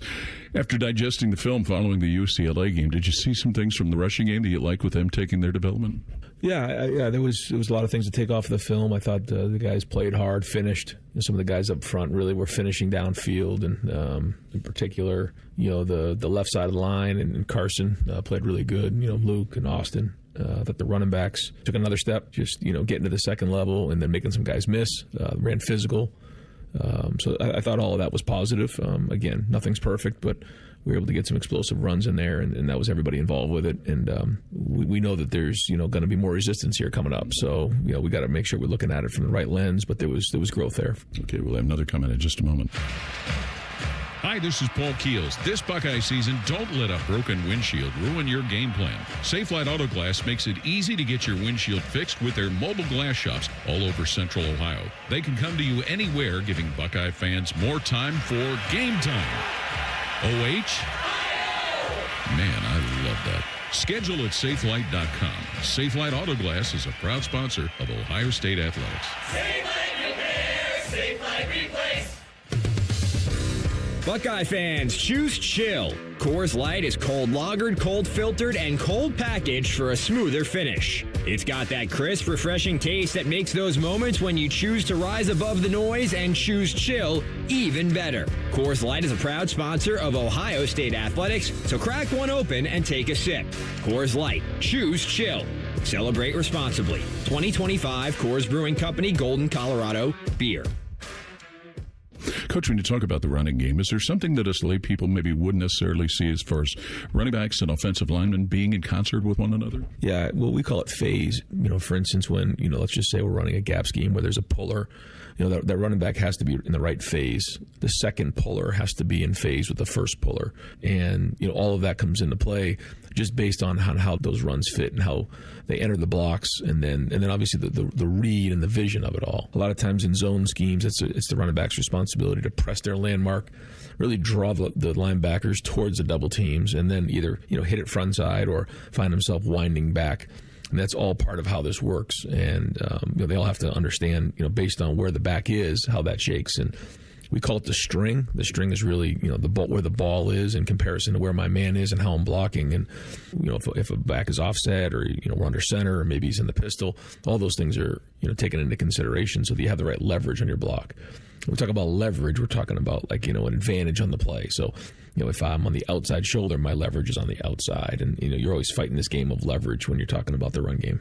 Okay, this is the Ohio State Sports Network from Learfield. For over 37 years, Buckeye Nation has known Hyde Park Prime Steakhouse for serving the best steaks in the city. Our thick-cut, aged steaks are a staple in Columbus, with 3 locations in Upper Arlington, Dublin, and downtown. And just like the Buckeyes, we strive for excellence and an experience like no other. Hyde Park is proud to introduce the newly added wine room at our downtown Columbus location, where a new elegance in dining surrounds you, creating the ideal setting for any occasion or the perfect night out. Hyde Park is a proud sponsor of Ohio State Athletics. Go Bucks! Around here, it's all or nothing. And Toyota has more all-wheel drive choices than anyone else. Like the best-selling Toyota Camry.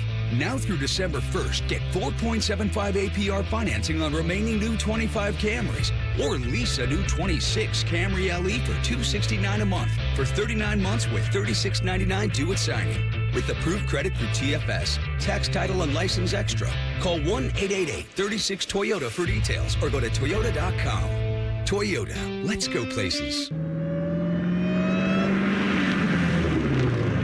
It's the John Hinderer Chrysler Dodge Jeep Ram Black Friday event. This is Justin Hinderer. Save up to $12,000 on a new 2025 Jeep Grand Cherokee L. Plus, no payments for 90 days. At John Hinderer Chrysler Dodge Jeep Ram, just north of our Honda store on Route 79 in Heath, or HindererCDJR.com. John Hinderer Chrysler Dodge Jeep Ram. We love what moves you. In stock only, must finance with SFS. See dealer for details. Ends 12/125. Welcome to Tire Discounters. Oh, hiya, Phantom. Mike, is it true? What's that? Tire Discounters is offering up to $200 off sets of Goodyear tires? Absolutely. Plus free alignment and a full synthetic oil change? You got it. I'm not one to exaggerate, but that may be the best deal in the history of the world. But free would be better. Mike, don't toy with me. Through the holidays, every day we're open, someone will get their money back on 4 tires. But I... Just breathe, Phantom. Breathe. Nope, purchase necessary. Ends 12/31/25. Visit website for details. Bishop and Friends is sponsored by Diamond Seller, your true jeweler for over 75 years. The Fan, Ohio sports destination. The perfect show for quarter zips and khaki shorts. You're listening to Bishop and Friends. All right, Reese, what do you have on the poll today? The Daily Fan poll asks, where will Lane Kiffin be coaching next season? 35% say Ole Miss, 35% say Florida, and 25%, I'm doing that math wrong, but LSU is the other option. Very good. Time for three things on a Tuesday. Hit it, guys. 1, 2, 1, 2, 3 things. Sponsored by Buckeye Lake Marina, Central Ohio's largest selection of new and pre-owned boats. Find your next dream boat at BuckeyeLakeMarina.com. Number one for me, an incredible story out of Northeast Ohio in regard to Bernie Kosar, who we talked about this last week when we first saw that it was going pretty south pretty quick for Bernie, and I think it was getting pretty dire. And on Sunday, he was made aware that he would be getting a liver transplant. On Monday, he got that liver transplant. It was a 21-year-old kid who was a lifelong Browns fan who had some terminal conditions, and it was his liver that was transplanted into Bernie. Bernie put a video up about an hour ago saying that so far, so good. Obviously, a long way out of the woods, but just an incredible story of the power of organ donation and what it can do. And this is, I'm just really, it's mixed, right? Because you have the incredible tragedy of someone who lost their life well too soon, but also the saving that it did in the process. And it's, I think it was really dire for Bernie, and I think it got really close. And God willing, he's able to, this all goes really well, and he's able to live a long life. And it was somebody else who had that mentality to donate to make it all possible. So just want to give that update. Yeah, it was really cool when Twitter came back online this morning. One of the first things I saw was a video of Bernie post-surgery. I mean, as healthy as humanly possible, still with great energy. So it was an incredible thing to see. Just real quick, I'm late to the Big Boss nickname for Dmitry Voronkov, and I guess that's what he calls himself, and that's hysterical. And I'm glad it stuck. Is it self-appointed? I don't know if that's what he calls himself. I just know in that one interview at the Stadium Series last year, he said, "I'm Big Boss." But I think that was given to him. I don't know. That's pretty good. Feels like it's his. First thing for me, Tuesdays with Tiberi today gave me a lot of insight into Dom, and he is obviously crazy. And now I understand why every Friday night when we're in here for high school football overtime, he's always like, "Hey, Lee, hey, Guru, you want to wrestle?" Dom, why do you want to wrestle that man? His forearms are as big as our thighs.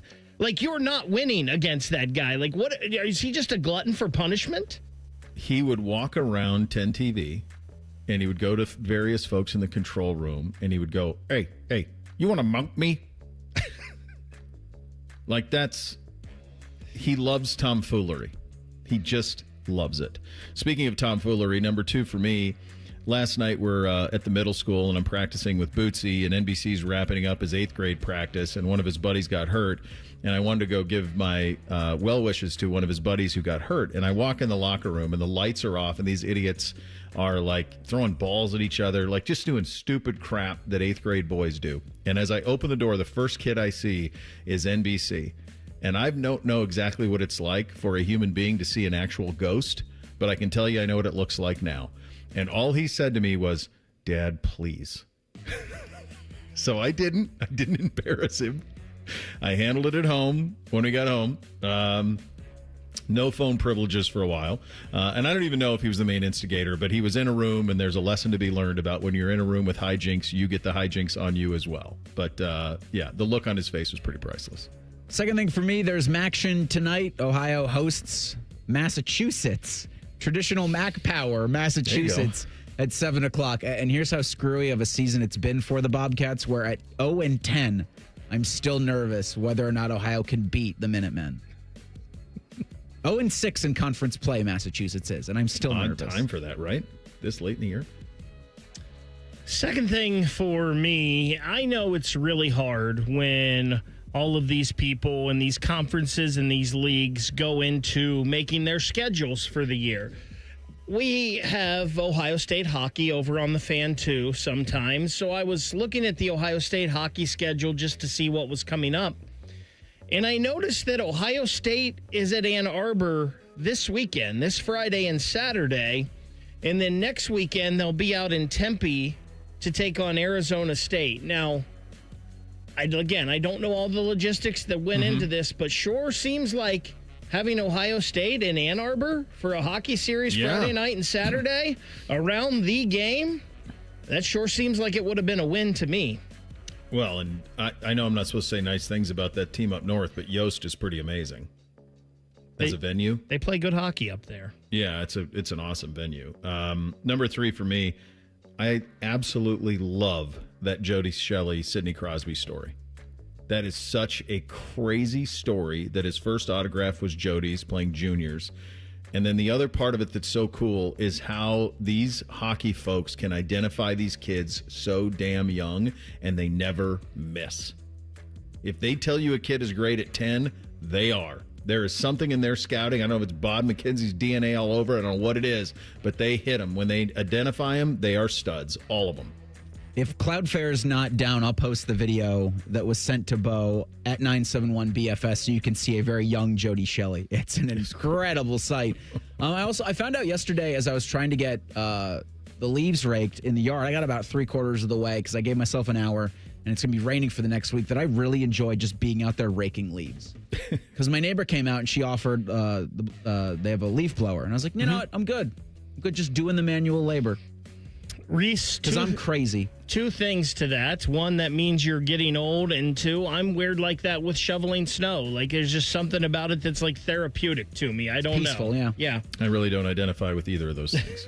The final thing for me, Ryan Day press conference coming up next. Then afterwards, Rothman and Ice will break it all down with Tyvis Powell at 1:30, Austin Ward at 2:30. We're back tomorrow. Thanks for listening, everybody. Bishop and Friends right here on The Fan. Starting Monday, it's rivalry week. We call it that because the Buckeyes play a very annoying team from Michigan. Clever. Sponsored by your Central Ohio Toyota dealers. The Fan.